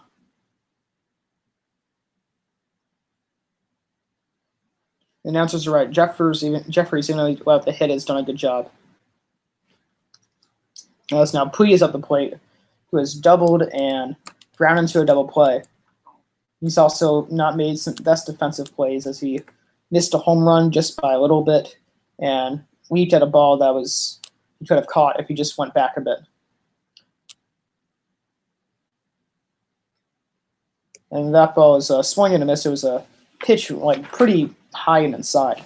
Not too far high and inside, but not a great swing for your first pitch of the at-bat. Just trying to see something. Okay. I was wondering if Kane had the double against him last game, but no, that was Shaw in the fourth. So it wasn't him who had that double, or who missed the double last time. Runner goes, and Kratz does not throw. I don't know if Muncy would have went home, but either way, Bellinger gets the stolen base. So now they'll have to go the hard way to first. It's not too big of a deal, but the good thing is for the Dodgers, that is now single drives in two, especially Bellinger at good speed. So good job for the Dodgers. You can definitely see that coming. But yeah. So you're just tuning in, Dodgers up 2-1 with second, and then have runners on second and third with 2 outs. And Puig ropes it, and is that going to be gone? And it is, it's gone. The Dodgers take a 5-1 lead, and Puig is going nuts, literally just banking his sides as he's running around the bases and throwing his arms up, and he put this game out of reach, possibly. And wow, jeez, that is insane. Here, Puig just going, like Puig is insane. So, Sick is ton out going nuts. All the Dodgers players out of the dugout doing fake basketball shots, hugging each other, high-fiving, going nuts. It's a sight to see. Machado's going nuts too. Wow.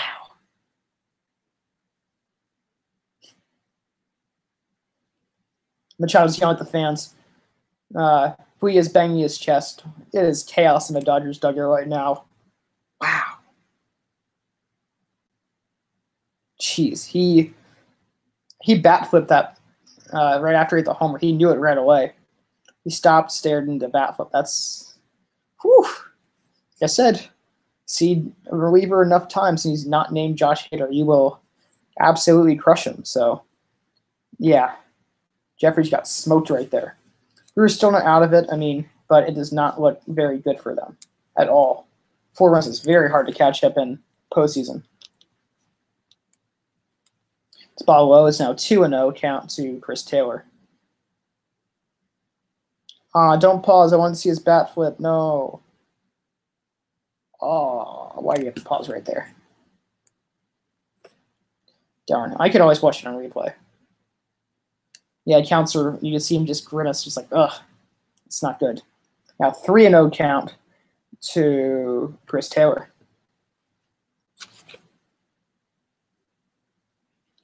So, yeah, not not great for the Brewers right now in a very, very tough hole. 4 runs against this good Dodgers pitching in Game 7. The miracle if they come back. That ball's also low, and then you got to take Jeffries out of there. You walk the guy on 4 pitches. Jeez. I said, this guy is spent. Pitched a lot in the playoffs so far. He's definitely like the worst guy for the Brewers in this series. Just been awful. Why would you put him in? He's just been like raked against the Dodgers raked against him. So not the best idea from counseling this part, but they did need to get outs, and he was reliable during the season. You see these Brewers faithful just have their hands crossed like this. Like that's what they look like right now. They're just totally out of it. No, I understand that completely. I mean, yeah.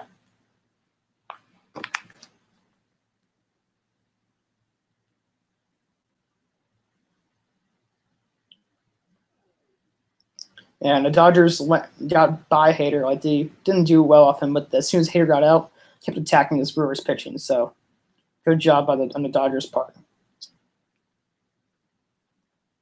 And there's a fastball on right down the pipe, 0-2.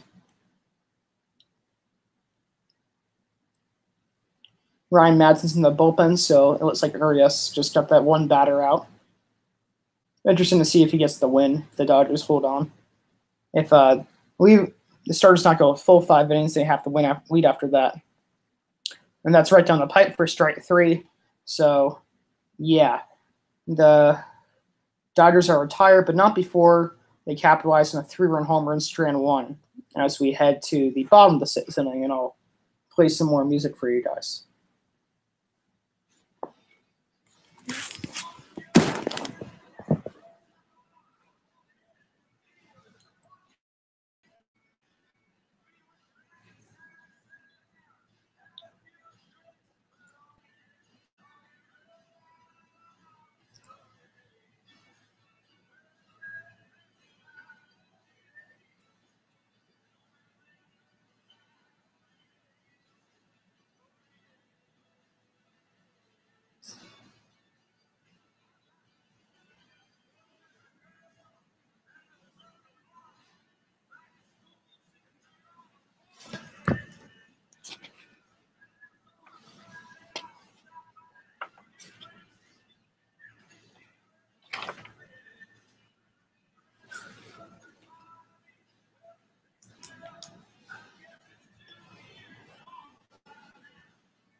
All right, we are back.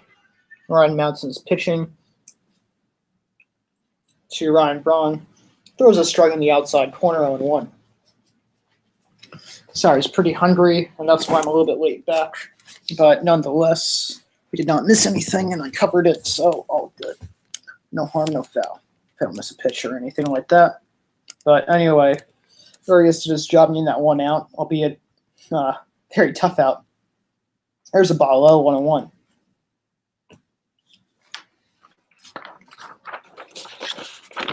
Braun has grounded out to third and struck out swinging.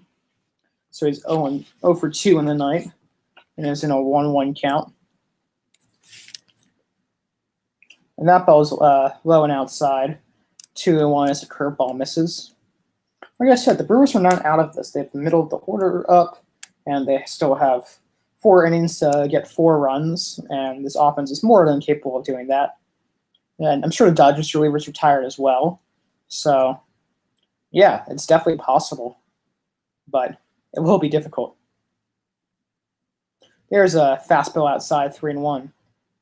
You wonder if they have Madsen covering this inning, Kershaw the next 2, and then Jansen a 9th. I think that's probably the game plan for the Dodgers right now. But I wonder if they have a guy going in for Madsen just in case. Alex Wood is now up. There's a fastball, a high fastball dumped in for a strike, full count to Ryan Braun, who thought that was ball 4. I wonder if they'll try to have Wood pitch Moustakis if they do get there. Or maybe it's going to be Madsen, Wood, Kershaw, and Jansen to do this game. And that ball is lined to center, and it'll be right to Bellinger, who makes the catch on a running grab quite easily. 1 away. Bellinger stuck it out, made sure he had it like that, and yep, 1 away.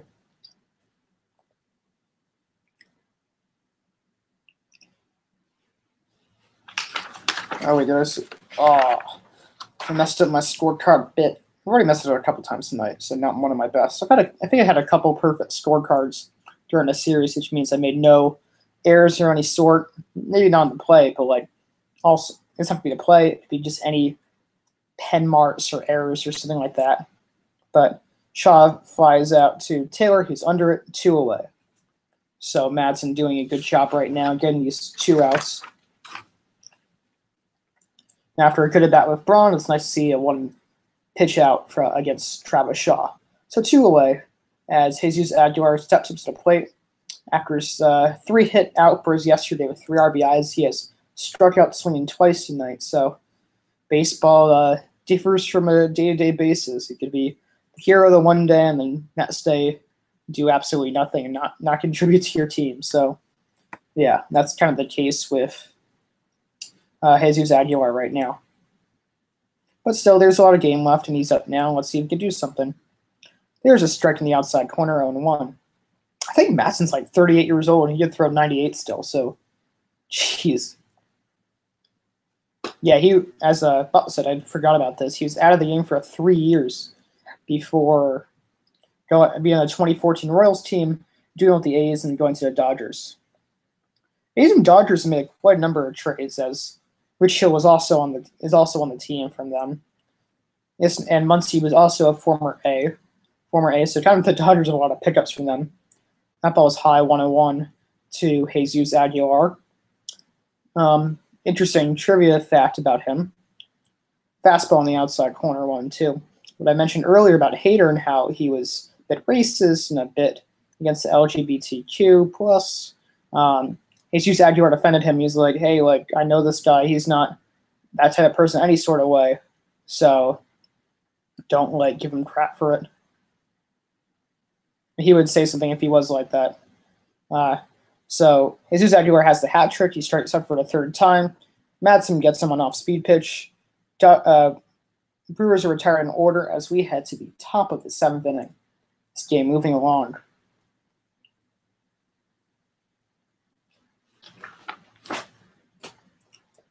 Let me put on some music again for you guys.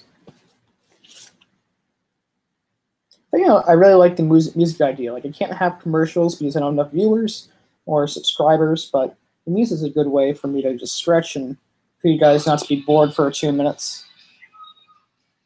You're going to have something going on. That's what I mean.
No, I guess the song ended. Sorry for giving you guys random Hebrew. My bad.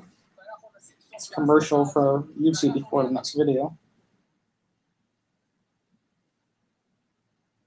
Well, anyway, we're back. So I'll queue up a song for next time, and we can listen to that.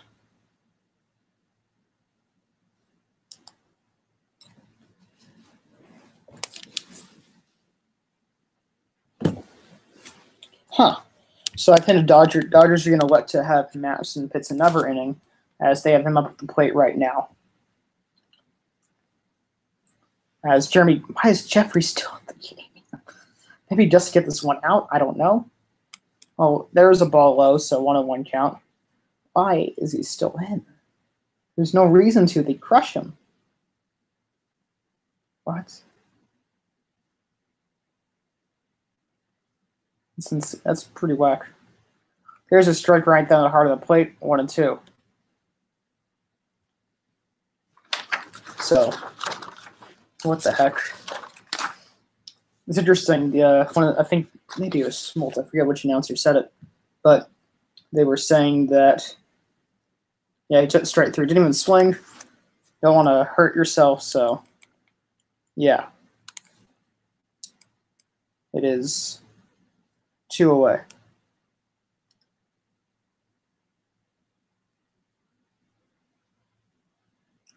So I think Urias and Madsen were all in the 9 hole.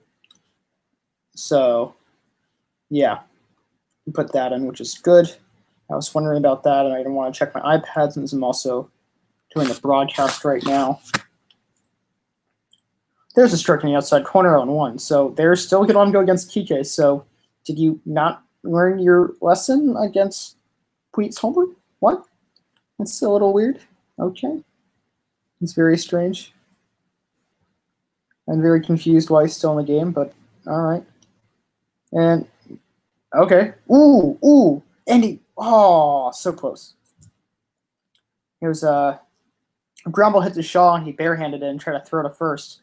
That's a third baseman as in his prime. I mean, different angle, but he's used to barehand play. Can't have time, but he just made a bad throw. But still going to be down as a hit. So, yeah, why? Yeah, now he's going to take him out. You should have taken him out after freaking Madsen got out. But, yeah, you're 1 batter too late. I would even put him in, dude. I know Chassin, like, give the 2-run homer, but you really need to take him out? I mean, I guess why not at that point, but, yeah. Now Corey Knebel's in the game. Jeffrey's just not been good. He's not been your quality reliever. You need a different guy in there. Maybe even Woodruff. You had Woodruff up. Why didn't you put him in? I mean, Jeffrey's been smoked by these Dodgers hitters. It wasn't a great move. It's kind of a head-scratcher. It makes sense because he's so good during the season, but look at his stats against the Dodgers. I mean, they're just roasting him.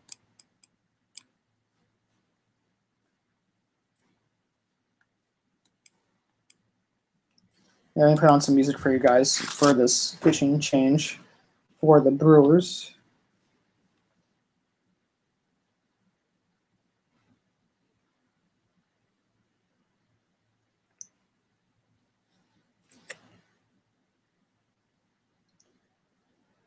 All right, here we go.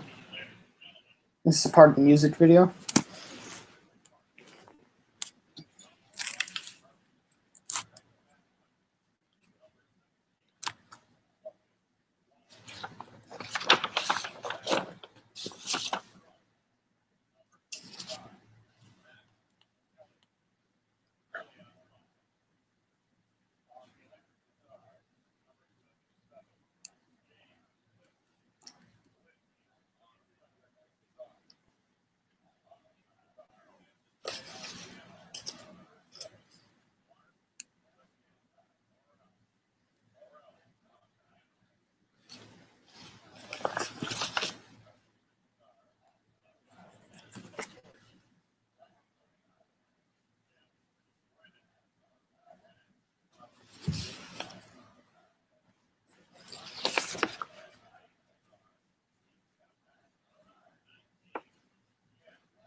This is technically a baseball song, because they are singing a little bit about the Red Sox, but the plot of the song, or the theme of it, is not really too much baseball related. It's just kind of more humorous and about a girl instead. But yeah.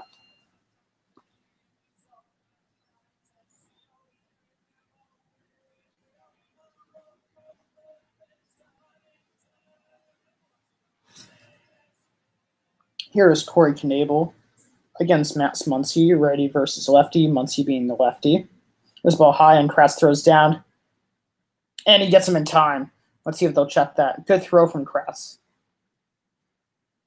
Good tag by RC as well. Shortstop who caught it.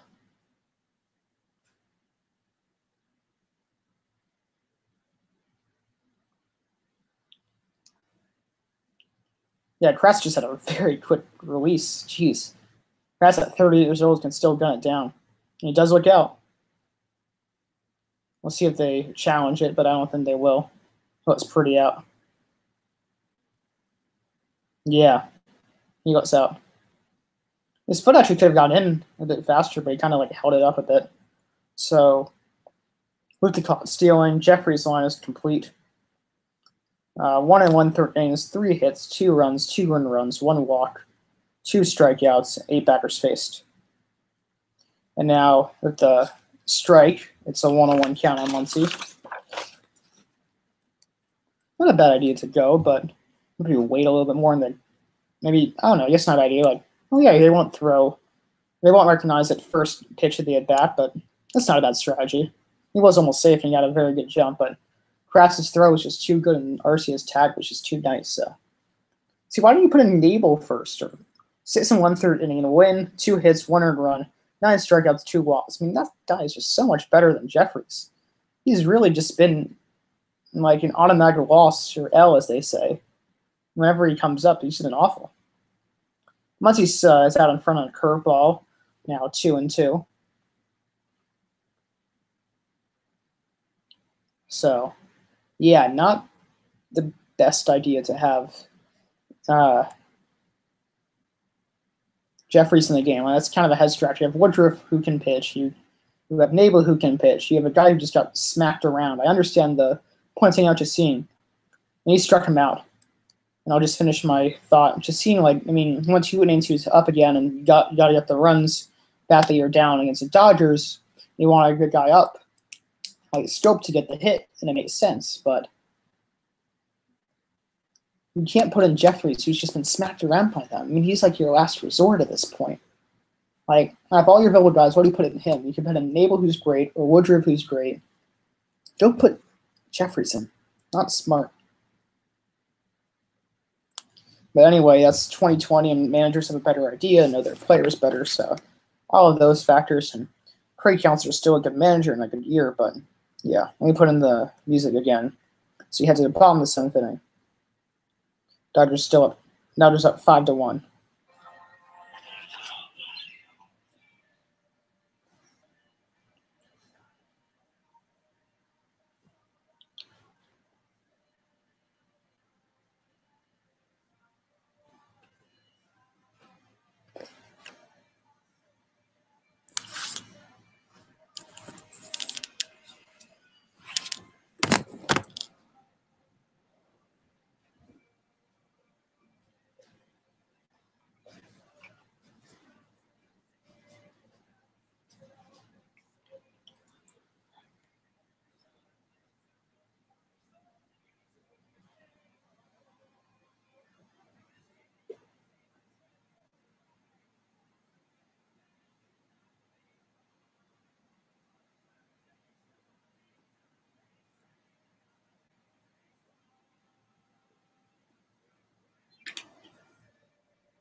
All right. Oh, nope. We got a minute left. I'll just start soon now.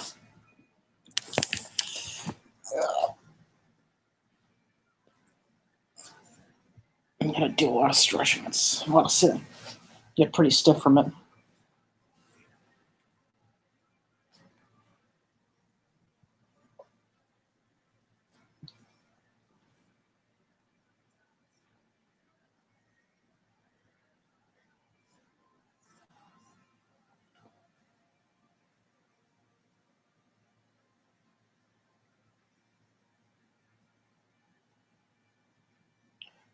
Yeah, thank you guys for watching. I appreciate it.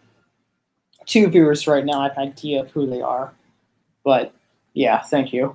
Let me know if you are watching. Let me know what you think of tonight's game and all that stuff. And yeah, let me know. So once again, thank you. What song is that? Put on a random country song with like the Dodgers doing well right now. So and the Dodgers' success. Break my soul. What? Rock and roll. What? Just another classic country song. All right.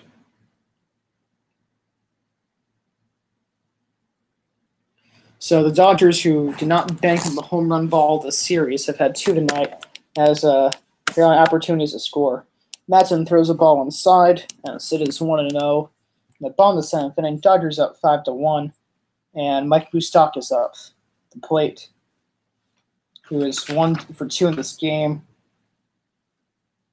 That one's fouled off 1-1, as he has a single to right and a fly out to left field. So interesting. Kenley Jansen's up. I wonder if they'll go for him for 2 innings. And if he gets in trouble, I guess maybe put in Kershaw. And Game 5 of the division series, I think, was it last year or maybe a little while back? I forget how long ago it was. That ball's fouled back 1-2. Kershaw relieved Jansen. And then I believe it was Game 5 of the Nationals-Dodgers. I don't know if it was last year. No, last year. Huh. That's, wow. Maybe 2 years ago, but they have played before. And here's the 1-2. Stakas fouls it off. So count remains 1-2. But yeah, Kershaw relieved Jansen, which is pretty crazy because Jansen was originally Kershaw's personal catcher, and even threw at Ryan Braun in. Well, it wasn't with Kershaw, but he was a catcher. And he threw at Ryan Braun one time trying to steal the World Baseball Classic. Stakas swings at a off-speed pitch, and there's one away. Because that off-speed pitch was in dirt. Is that a changeup? Yes, it was. As Massenow's fastball changed. I remember that from last time he pitched.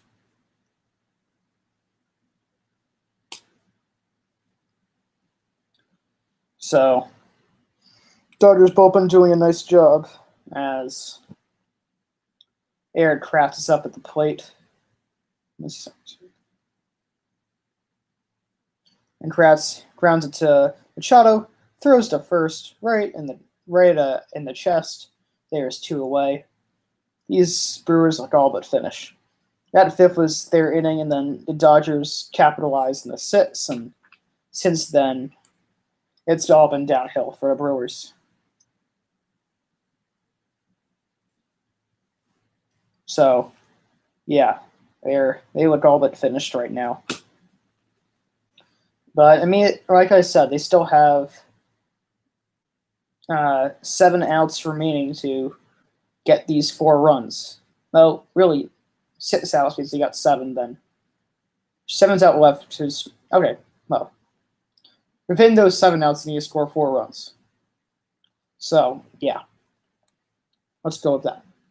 That's a ball high to Arcia, who has singled to the left and grind out to third. And his 2 at-bats so far. That is a high fastball, 2-0. Walker hoping to get through Arcia to pitch 2 perfect innings, where with a couple of strikeouts already racked up through an inning and 2/3. And it'll be interesting to see if they let Jansen go throw 2 innings, which makes sense. There's a fastball at the bottom of the zone, 2-1.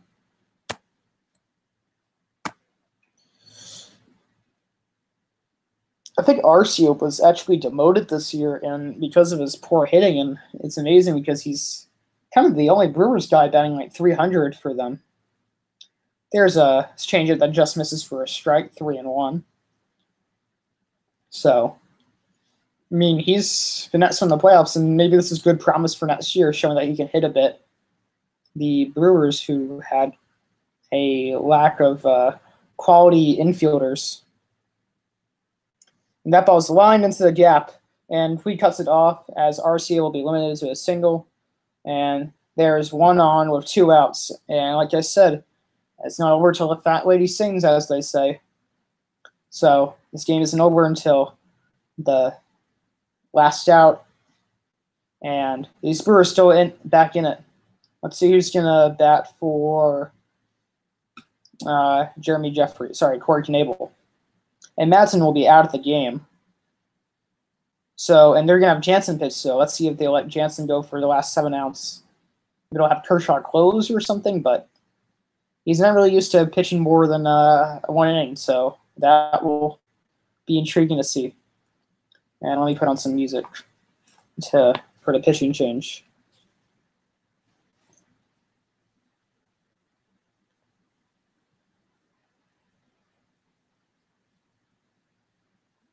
Hold on 1 second. I gotta get a different song up. Stick with me here.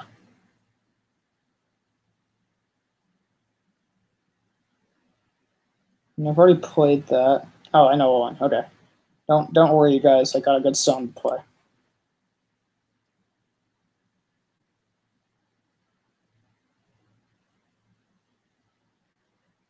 There we go.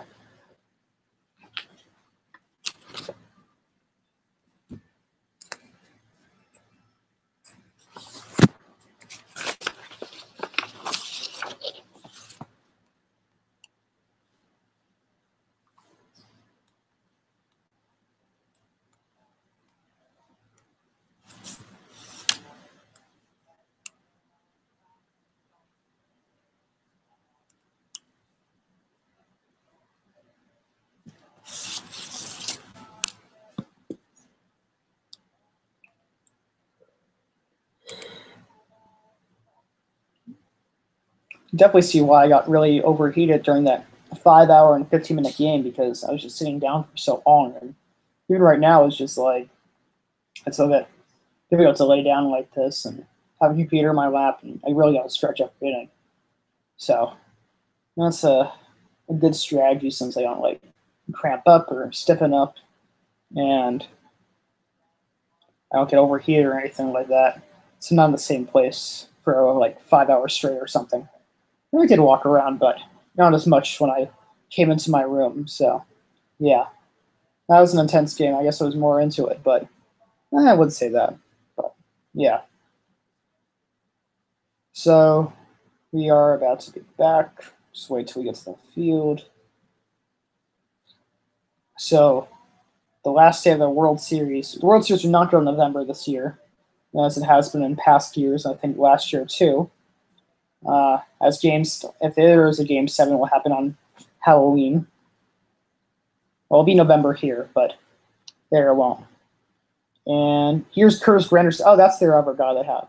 How can I forget him? I love Granderson, former Yankee. Granderson throws over the first just to check. And yeah, makes sense. Granderson bat like a good, solid batter against righties, so why not? And let's see if RCA tries to try to cut off this lead. As Jansen's very slow to the plate, which makes sense. I think he has a long delivery, and makes sense why RCA would steal, since it'd probably be an easy jump.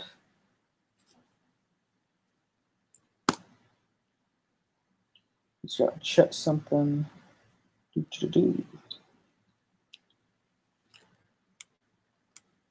So Knebel is out of the game now. Yep, that's what I thought. And that ball's fouled off, so 0-2 to Curtis Granderson. Jansen hoping to get out of this inning unscathed for the Dodgers.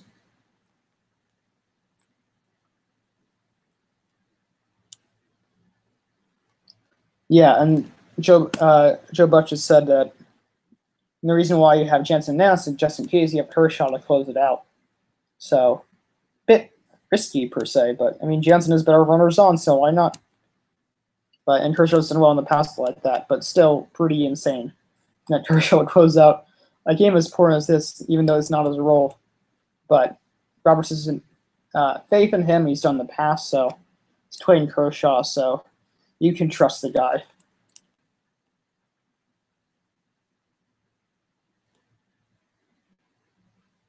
Whoops.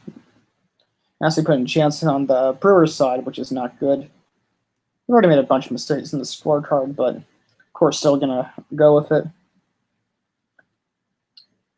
Throws to first. Arce is easily safe. That's actually a better pickoff move. One of Jansen's better ones, not just like a lazy throw over there, like legitimate solid throw to first base. And of course, Arce is safe. I mean, you get picked off by Jansen, that's not good. Granderson, who is known for his swing and miss style, that one's fouled off. Count remains 0-2. It's choked him in the bat, so that shows it's a bit different and shows that he knows the situation and this is a good pitcher and it's the playoffs and he's just trying to make contact, just get on base. The the Brewers, my bad, need base runners right now, especially the top of the lineup coming up. So, yeah, he is there. He needs to get on somehow. And he's trying to anyway and choking his hands up on the bat is trying to help. He swings and misses, and Barnes will complete the throw to first on a very slow throw, but nonetheless, the Brewers strand one as we head to the top of the eighth inning. Dodgers have 6 outs to get before they can clinch the pennant. So let's see if they can do it. I put on some music also.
And as I predicted, Brandon Woodruff is now pitching for the Brewers, number 53.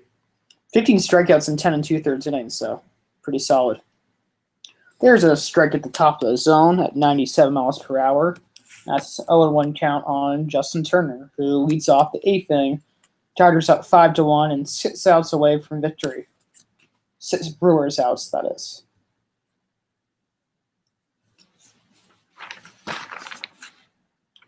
There's a strike in the inside corner, 0-2. That one was at 98. And as I said, Woodruff, who in that some of the series only had 3 runs in 10 2/3 innings for an ERA under 3.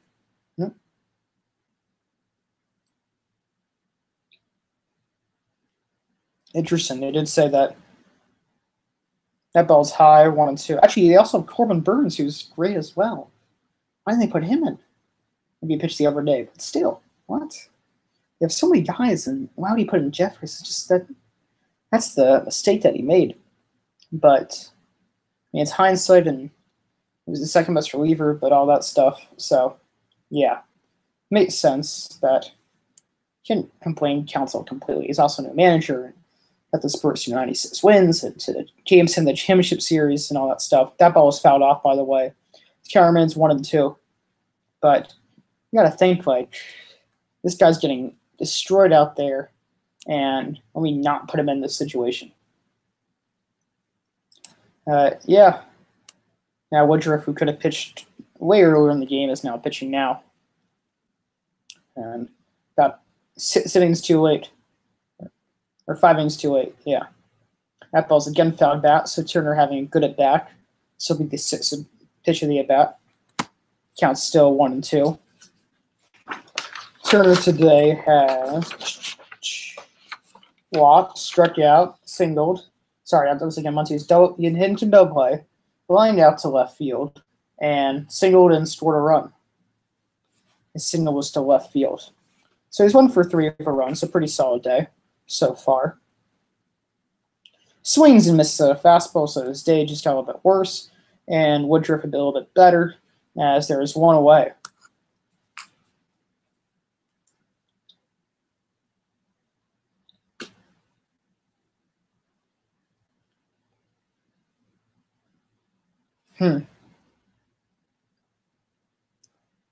Yeah, one of the reporters saying how clutch that bunt was, and that really helped the Dodgers get on. And also impressed because he got a bunt down. Machado doesn't bunt too often. He saw the third baseman back. He's never done a 2-strike bunt before, and yet he was doing it. Forgot those on 2 strikes. That's right. There's a breaking ball at that snatches the outside corner, snatches the outside corner 0-1 to Machado. And yeah, that helped the Dodgers get started, and there's a strike in the inside corner now, 0-2, this time with a fastball. And Bellinger can't believe it, does not think it's a strike, but nonetheless, he does not make the calls. So yeah, I mean, he really got the Dodgers started. He could be the likely MVP also. He's one of the few guys, he's batting like over 320 in the series. That ball is a breaking pitch well and away. Is that really a breaking pitch? I mean, that's 91. He throws 98. That's just a hard breaking ball.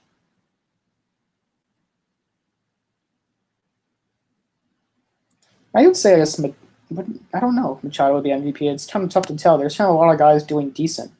Bellinger's had the big moments, but his batting average is terrible. So, swings and misses at a 99-mile-per-hour fastball at the bottom of the zone, 2 away.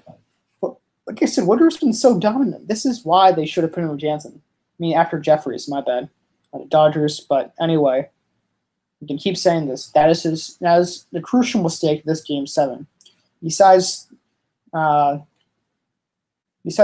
homer, besides Chris Taylor's great catch, besides Yasiel Puig's 3-run homer. I almost have to check back at the scorecard a bit. Actually, I did to make sure, but just make sure I was getting the facts right. But one of the key things here might be what could be forgotten as one of the pivotal moments for the Brewers today. Why would they put Jeffers in? Why not put Brandon Woodruff? This guy's consistently throwing strikes. Started to strike the first 2 batters. He's been great all series. Got to put Jeffries in. That's fine. Maybe this was a thought process behind it. Like, all right, gotta use Jeffries. This is gonna be a bullpen game. We put him in early, so that way I don't put him later. He's not thrived in these late inning situations. Bellinger swung and missed. It's now 0-2, but you have other guys as well, and it's Game 7, and if you win, you get a couple-day break. So why not just go for it? Why not just put in Corbin Burns? Why not put your Xavier Cedeno for an inning? Or well, you should use Jeffries as your last resort. And maybe not Gio Gonzalez can pitch because he's out, but it's fast by Justice inside 1 and 2. But you should have upper starters who can pitch, and they should have. And you still have Freddie Peralta, and you have other guys. And why would you put in Jeffers if the Dodgers have seen him like 5 times already and hit off him every single time? It doesn't make any sense.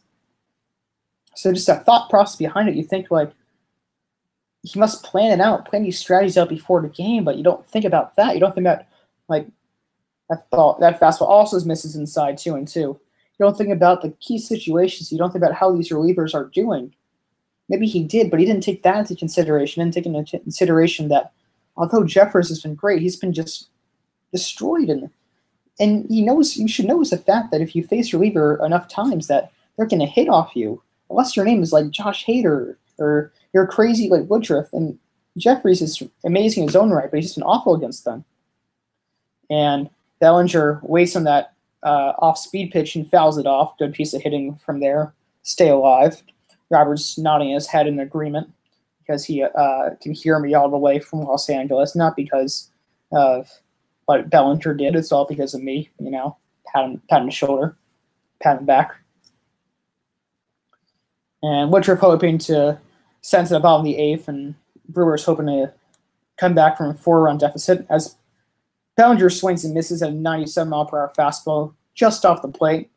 Woodruff, who I think should have been put in the game right after Chacin, strikes out the side, but I am not the manager, and that was Council's decision. He might end up regretting that. Anyway, Dodgers up 5-1. We head to the bottom of the 8th. It's actually interesting because usually don't have viewers on for this long, which is great, and thank you guys once again for watching. But because of that, I'm kind of like running out of music to play.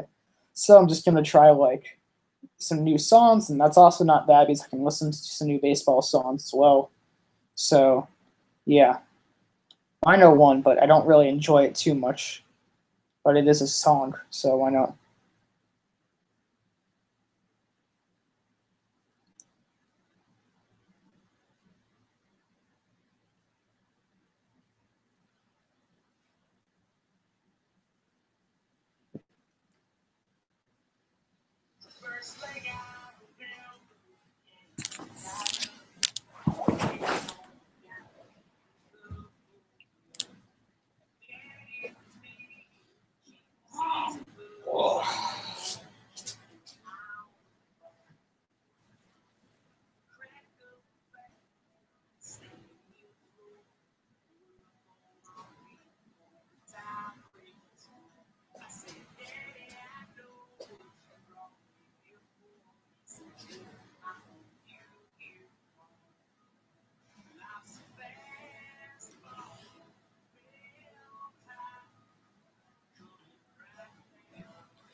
So Jansen's still in the game. As Lorenzo Keen up, the top of the order. And so the time is now for the Brewers to capitalize on the situation and get used to the fact that Jansen's not used to more than one inning of work. So let's see if the Brewers can start pulling off a comeback.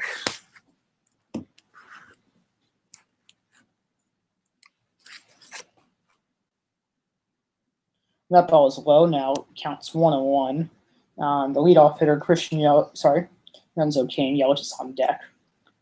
Once again, it's been up since 2:30 in the morning. I'm a bit tired. But today, Yelich has struck out uncalled strikes, single to right, and double to left. Kershaw is in his Dodgers, what's it called, windbreaker? I think, right? Jansen, the ball's hit to Jansen, underhands to first, one away. So, what the heck?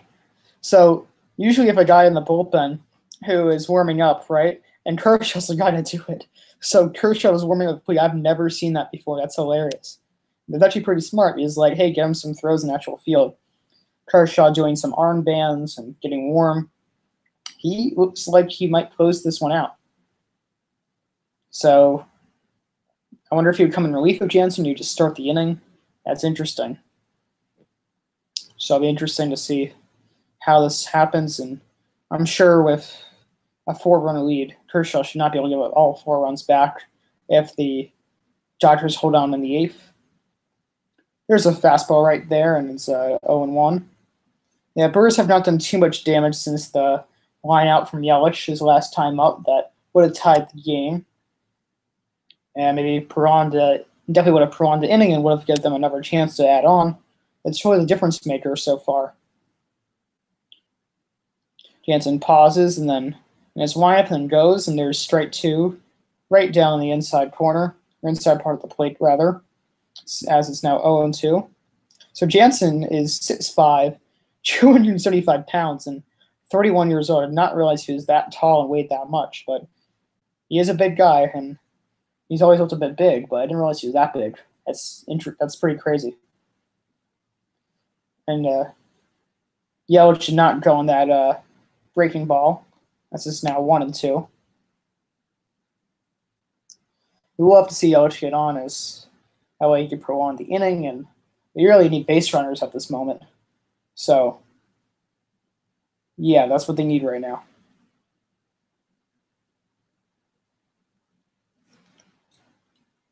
Let me just put in, since no one is on, Woodruff's appearance. Got to put in who Jansen batted for as well. I think I got it, though. It swings and misses at a high sinker, which is the pitch that Jansen throws. That one near the eyes. Not like at his eyes, but like middle of the plate and then at eye level, rather. So 2 away. And if Jansen gets through this, we might see Kershaw come in the 9th.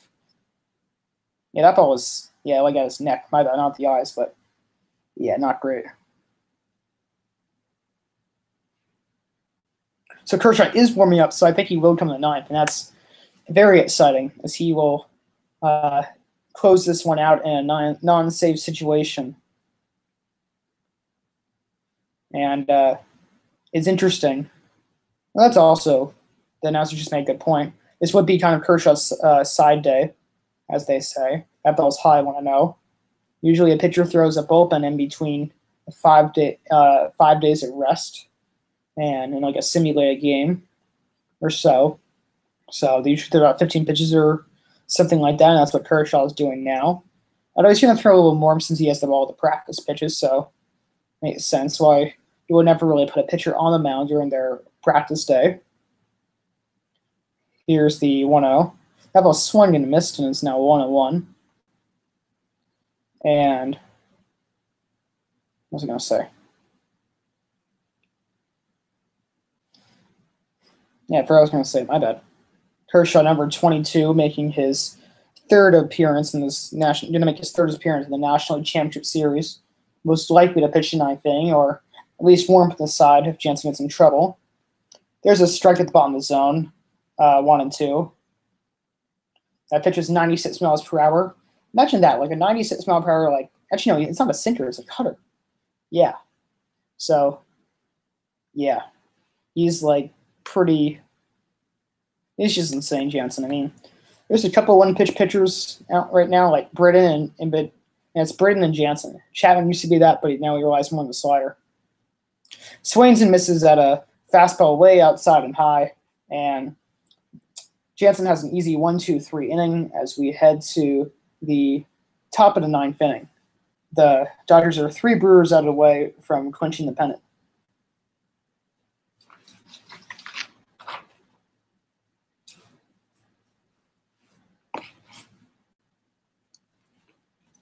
Since no one's watching at the moment, I'm just going to do the stats. I actually predicted I'd be done my scorecard and the game by 6:45, and I could get on my day. I actually have a good amount of things planned, so I'm right on time right now. It's only 6:02 in the morning here. That was actually my first homeroom in middle school, surprisingly. 6:02 in 6th grade, 7:04 in 7th grade, 8:03 in 8th grade. And don't ask me why I still remember that, but I do.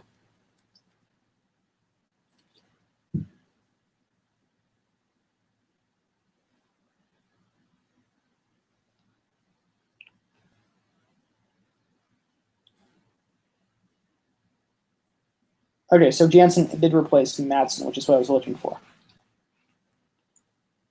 So that's good to know.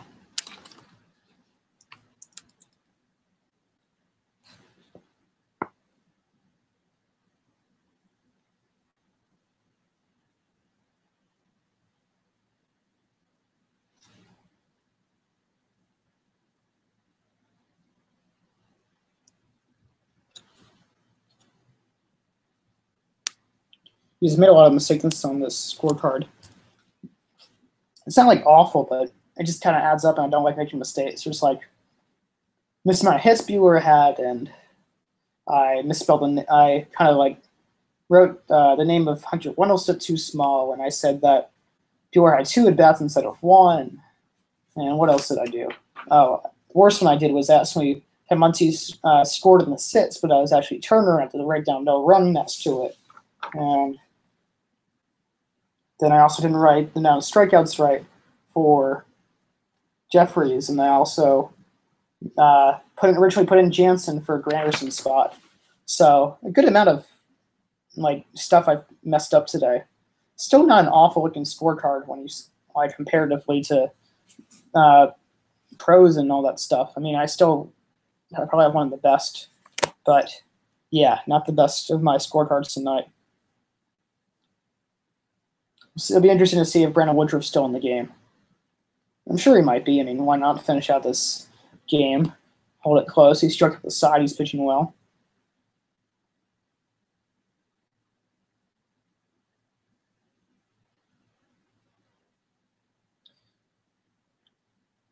So Brandon Woodruff is in the game, and he will face off against Puig. Puig also could be a contender for NLCS MVP, as he's batting now 300 in the series.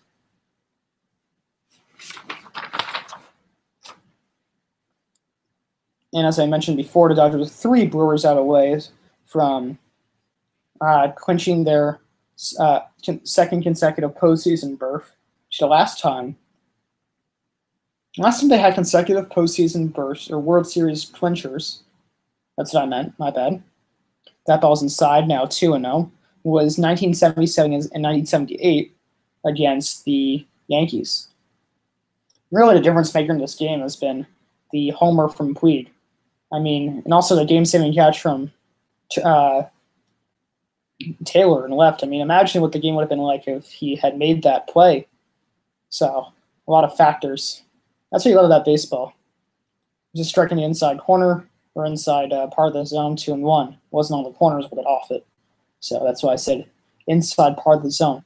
But you got to love it. It's like you always have that what-if thing. It's like a player makes a great catch. I mean, I guess it's an all-sport. If they didn't make that play, then who would have known the game would be gone? What would have happened? Probably would not use the same tactics at all. That ball's inside. 3-1 count on Puig. And yeah, you never know. But there's always that what if scenario of what if that ball had dropped down and Taylor had not made that grab, and the Brewers would have prolonged that inning, and they probably could have won. That probably could have been the moment that they could have seized the opportunity and won. And since then, they just have not really done much. That ball is grounded to Moustakis, but Puig too fast. He scoops that one up cleanly, but Puig just runs too well. So Puig on with no one out as Chris Taylor, who has 2 walks in the game, and has also made the game-saving grab that I just was talking about. See that play again, it's amazing. He literally makes this slide and just slides to the wall, and he was okay. He made a nice slide to the wall, so he wouldn't get injured, but just an amazing defensive play. A web gem, as they say. So he's now up to play looking for his first hit of the night. He's actually batted .333 in the series, so he also maybe has a shot at MVP, although albeit he only has 1 RBI. So I would say Puig maybe could be MVP of this series.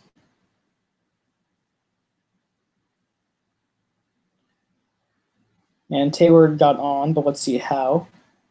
My app just crashed. It does that. He doubles. Okay, so he did get his first hit. So now the Dodgers are possibly adding on to this lead. And what happened with Puig? I think he had a bad sign to third. He slid way too late, and he's his leg above his other leg, bit bent. And so, yeah, really late slide, and he kind of hits his hip on the base, and yeah, couldn't slow it down in time, and yeah, his foot didn't touch the bat, but his hand did. So, yeah, he's now just resting there and calling for time. He seems alright, though, as he didn't have a kind of a smug look on his face. Now he sets his tongue out like Puig usually does because he's freaking Puig. So, second and third, 2 outs with Austin Barnes up at the plate. The infield is in, of course, which makes sense because you don't want to lose by even more. The last time there was infield in, and Austin Barnes hit a single up the middle, so he's good with that in this series so far in the 1 appearance that he's done it in. I believe the 1 appearance he has hit with the infield in with runners on. But, yeah, I mean, Austin Barnes has had that clutch moment. Let's see if he does it again. Another small sample size. He also goes up the middle, but this time right to the shortstop, Arcia, and he holds the runners, and there's 1 away. So who will pitch hit for Kenley Jansen? And they got to take him out. I mean, Kershaw's warming up. He's almost definitely going to pitch the 9th.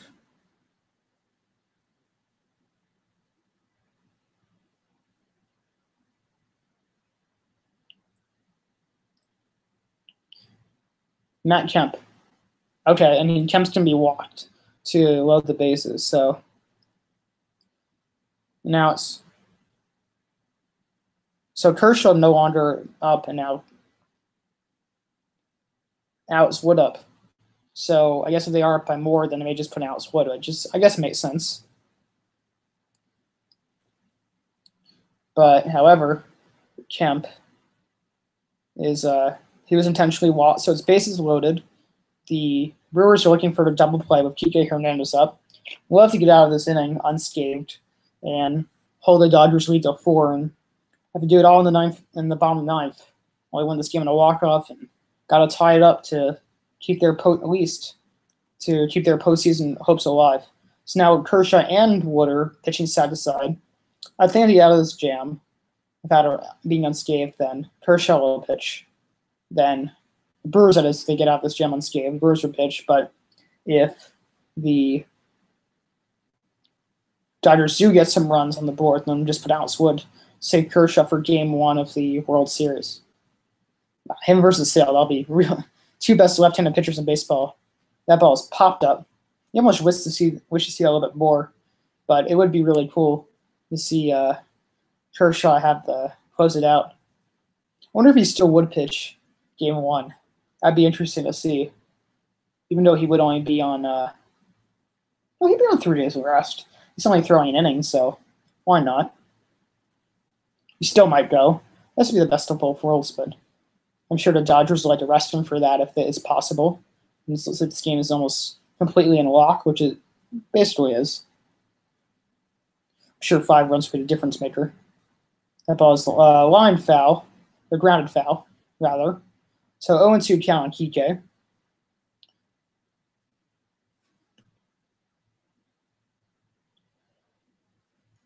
Yeah, Buck is right. I mean, he's actually had some good points. Woodruff has the stuff to get out of this inning.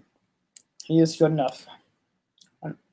Can he get out of his own inning unlike Jeffries? He's done that a couple of times, Jeffries, but still, he hasn't been. He's definitely been the worst player in the Brewers this series, or the one who's had the most damage. So 0-2 count on Kike Hernandez, and let's see what happens. He fouls this one behind the plate, and count remains 0-2.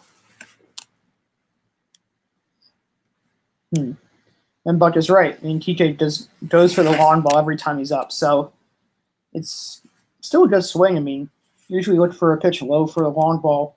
That one was up, and he fouls the one back. And yeah, so usually when you go for the long ball, you have an uppercut swing, but he still swung hard. I wonder if he has a 2-stroke approach. I wonder if he keeps like his hands I wonder if he has his hands choked up in the bat or not. And Joakim Soria is up at the plate, to pitch in the bullpen. Probably up to face Turner if that comes to it. Maybe Muncy, I'm not sure. Well, it depends on what Kike Hernandez does at the plate. So here's the 0-2 again. And that's a breaking ball low, so 1-2. Woodruff has thrown 28 pitches. This will be his 29th pitch. Very good math by me, I must say so myself. And Dodgers have 5 runs, 10 hits, no errors tonight. And Dodgers strength 5. Yeah, Dodgers are strength 3 if you count like at the end of each inning. And the Brewers are strength 5. Wow. Great frame by Kratz.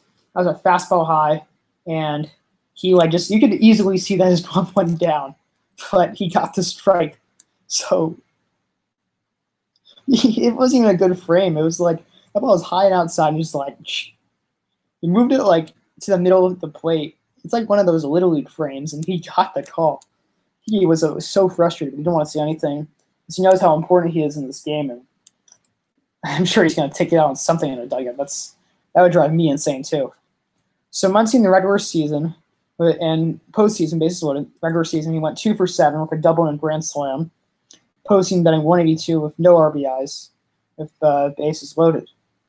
So let's see if the Dodgers can score here, and if they do, you probably won't see Kershaw in the game.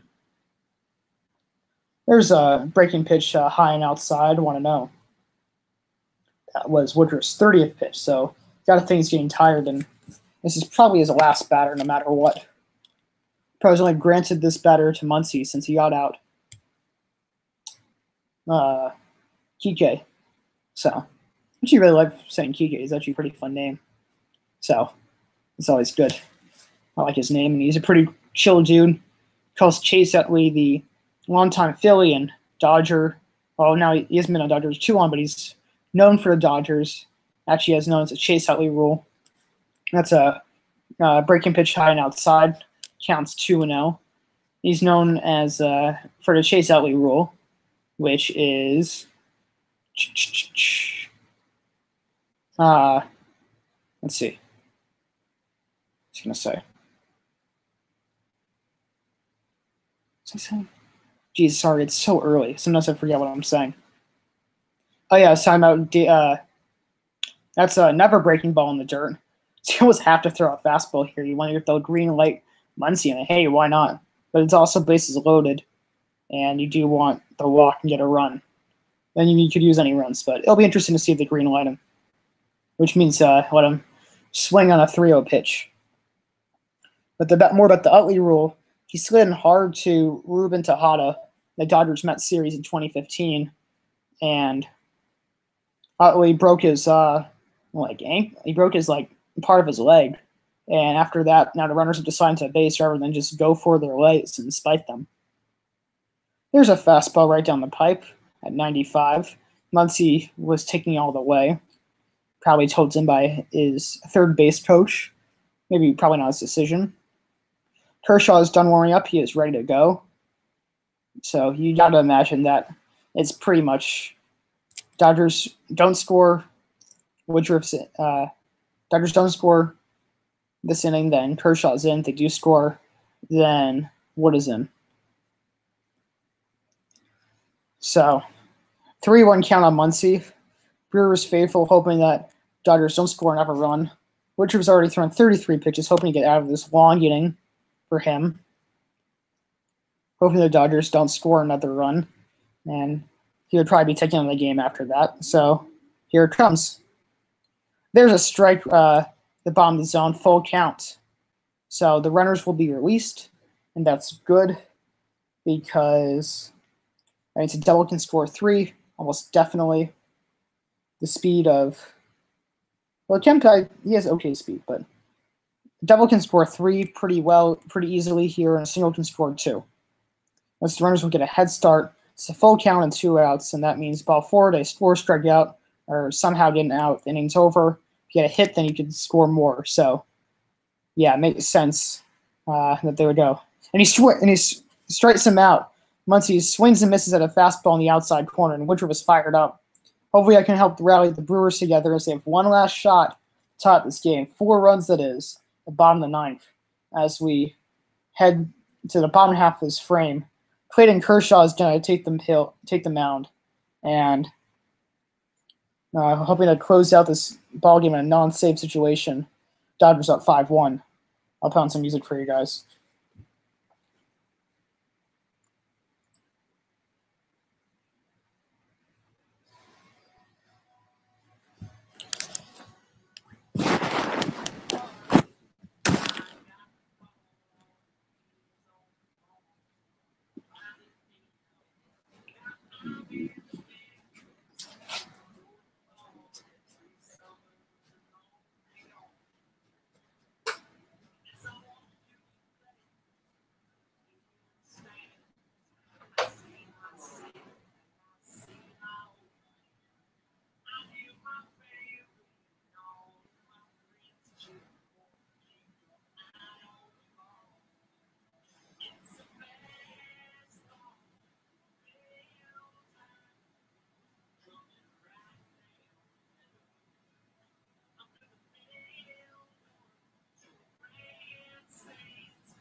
Let's see if the game is back. The last song just ended. Let me try to queue up something. Well, I don't think we're going to have enough time to queue up because the game's probably back. But, yeah. Give me 1 second, guys.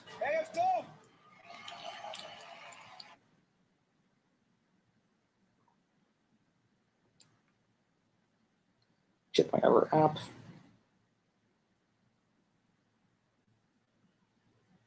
I wonder if Dave Roberts will just leave Kershaw alone out there, or they'll have someone warm up just in case. Most likely Pedro Baez, I'd imagine. So that will be interesting to see.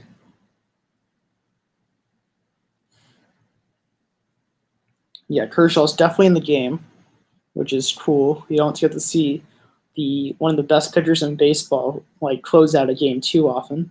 So that's freaking awesome. Yeah, sorry, I'm just trying to configure something and then I'll be in my normal position.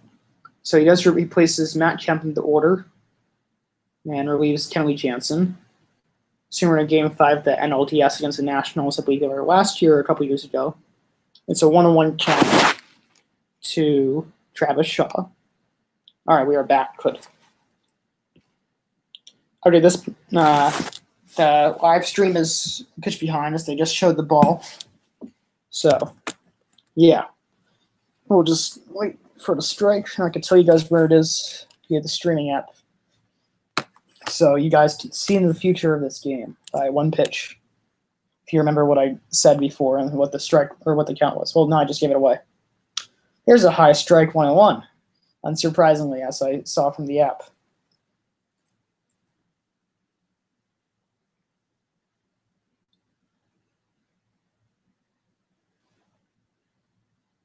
Yeah, and the announcer's right. This is way more chaotic. That's a ground ball to Machado, Turner. So there's one away. So the Dodgers are 2 outs away from quitting their consecutive pennant for the first time since 1977 and 1978, which is incredible. And they had a much harder time this year reaching the World Series if they make it. Play a game 163. Dispose of the Braves rather easily, but the Game 7, they had to get to Game 7 Championship Series, which is they didn't have to do last year. Very nerve-wracking series against this team they're more favored to win, and is the Brewers bullpen would eventually get tired, and that ball's inside. And they did get tired, but if you look at it, the main guy who just did not pitch well for them was Ayers' a slider in the inside corner, 1-1. Good frame by Austin Barnes. That pitch was off the plate. Aguilar did not like that call. I was going to say. Well, anyway, Kershaw is used to this situation, but like the announcer said, this is so much more high pressure because there's a curveball in the dirt as Aguilar was able to lay off it 2-1. But I mean, Kershaw he's done this before, but it's different when you have to pitch Game 7, not Game 5. This is for the World Series, and all the pressure's on this Dodgers team to get back there. More pressure than probably last time. I believe that's a slider in the dirt, so 2-2. Let's see what I think he's going to throw him the curveball here. Maybe a fastball on the outside corner or high or something. Ton of options. It's 2 strikes, and yeah.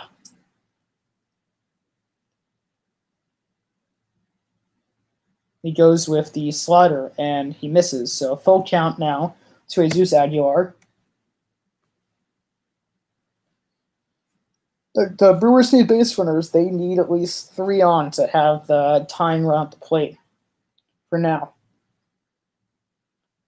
And that's a slider inside that Aguilar swung and missed at, so 2 away, and the Brewers are 1 out away from elimination, as Moustakas is their last hope. He's acquired by the Royals mid-season, and I think it was during – I forget if it was during the waiver wire, which is August 31st deadline, or July 31st. Brewers fans with their rally cats on, hands over their heads. It was all but over for them. See, one of the best pitchers in the world, and the best pitchers of my generation. There's a fastball in for strike 1, 0-1. Maybe even a slider there, I'm not sure. This fastball and slider are very close in velocity. But here's the 0-1. That slider's well, 1-1. And actually, I think he closed out in the Cubs-Dodgers last year. I think that's what they just said. So it shows out Nationals, Dodgers, and Cubs-Dodgers. Here's the 1-1. Swings and misses at a fastball outside, and he is 1 pitch away.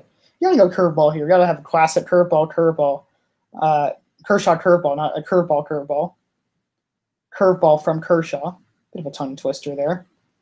And yeah, so Dodgers 1 strike away from heading to the World Series for a consecutive time.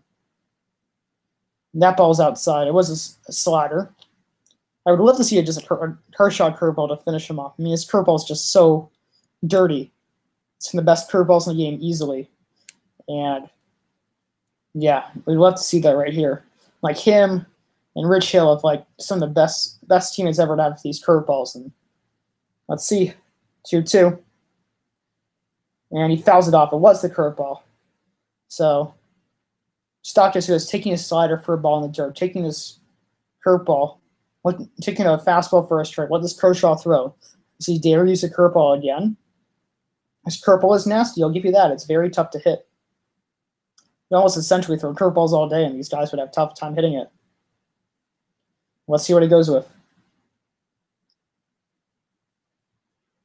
And he swings and misses. I think he had a fastball in the outside corner. And the Dodgers clinched the World Series for the second consecutive year as they win 5-1. And I would talk louder, but I don't want to wake up my roommates. But wow. So the Bellinger homer, the Puig homer, the Taylor Stevens saving catch, Brewers great outing. Clayton Kershaw closing it out a non-save situation, 1-2-3, and they've earned it. The game 163 came back all the way from being like a few games out in the division, beginning of September, all the way back to, and they were down 3-2 heading into Milwaukee, and they came back and won. Sorry, they're up 3-2 in Milwaukee. Never mind. But wow. They beat this tough Brewers team that really challenged them to the limits. And their next foe is the Red Sox. So I'm going to be rooting for them the whole way because I hate the Red Sox. But most important thing is the Dodgers won tonight in a classic Game 7 victory in an NLCS, and they've earned it. As much as I wanted the Brewers to win, the Dodgers were the better team, and they did a great job. Anyway, the Dodgers won 5-1 and heads to World Series. Thank you for you guys for watching. It's a really fun game to watch. And I'm glad I had some viewers tonight and for watching or listening with me. And once again, thank you and have a good night.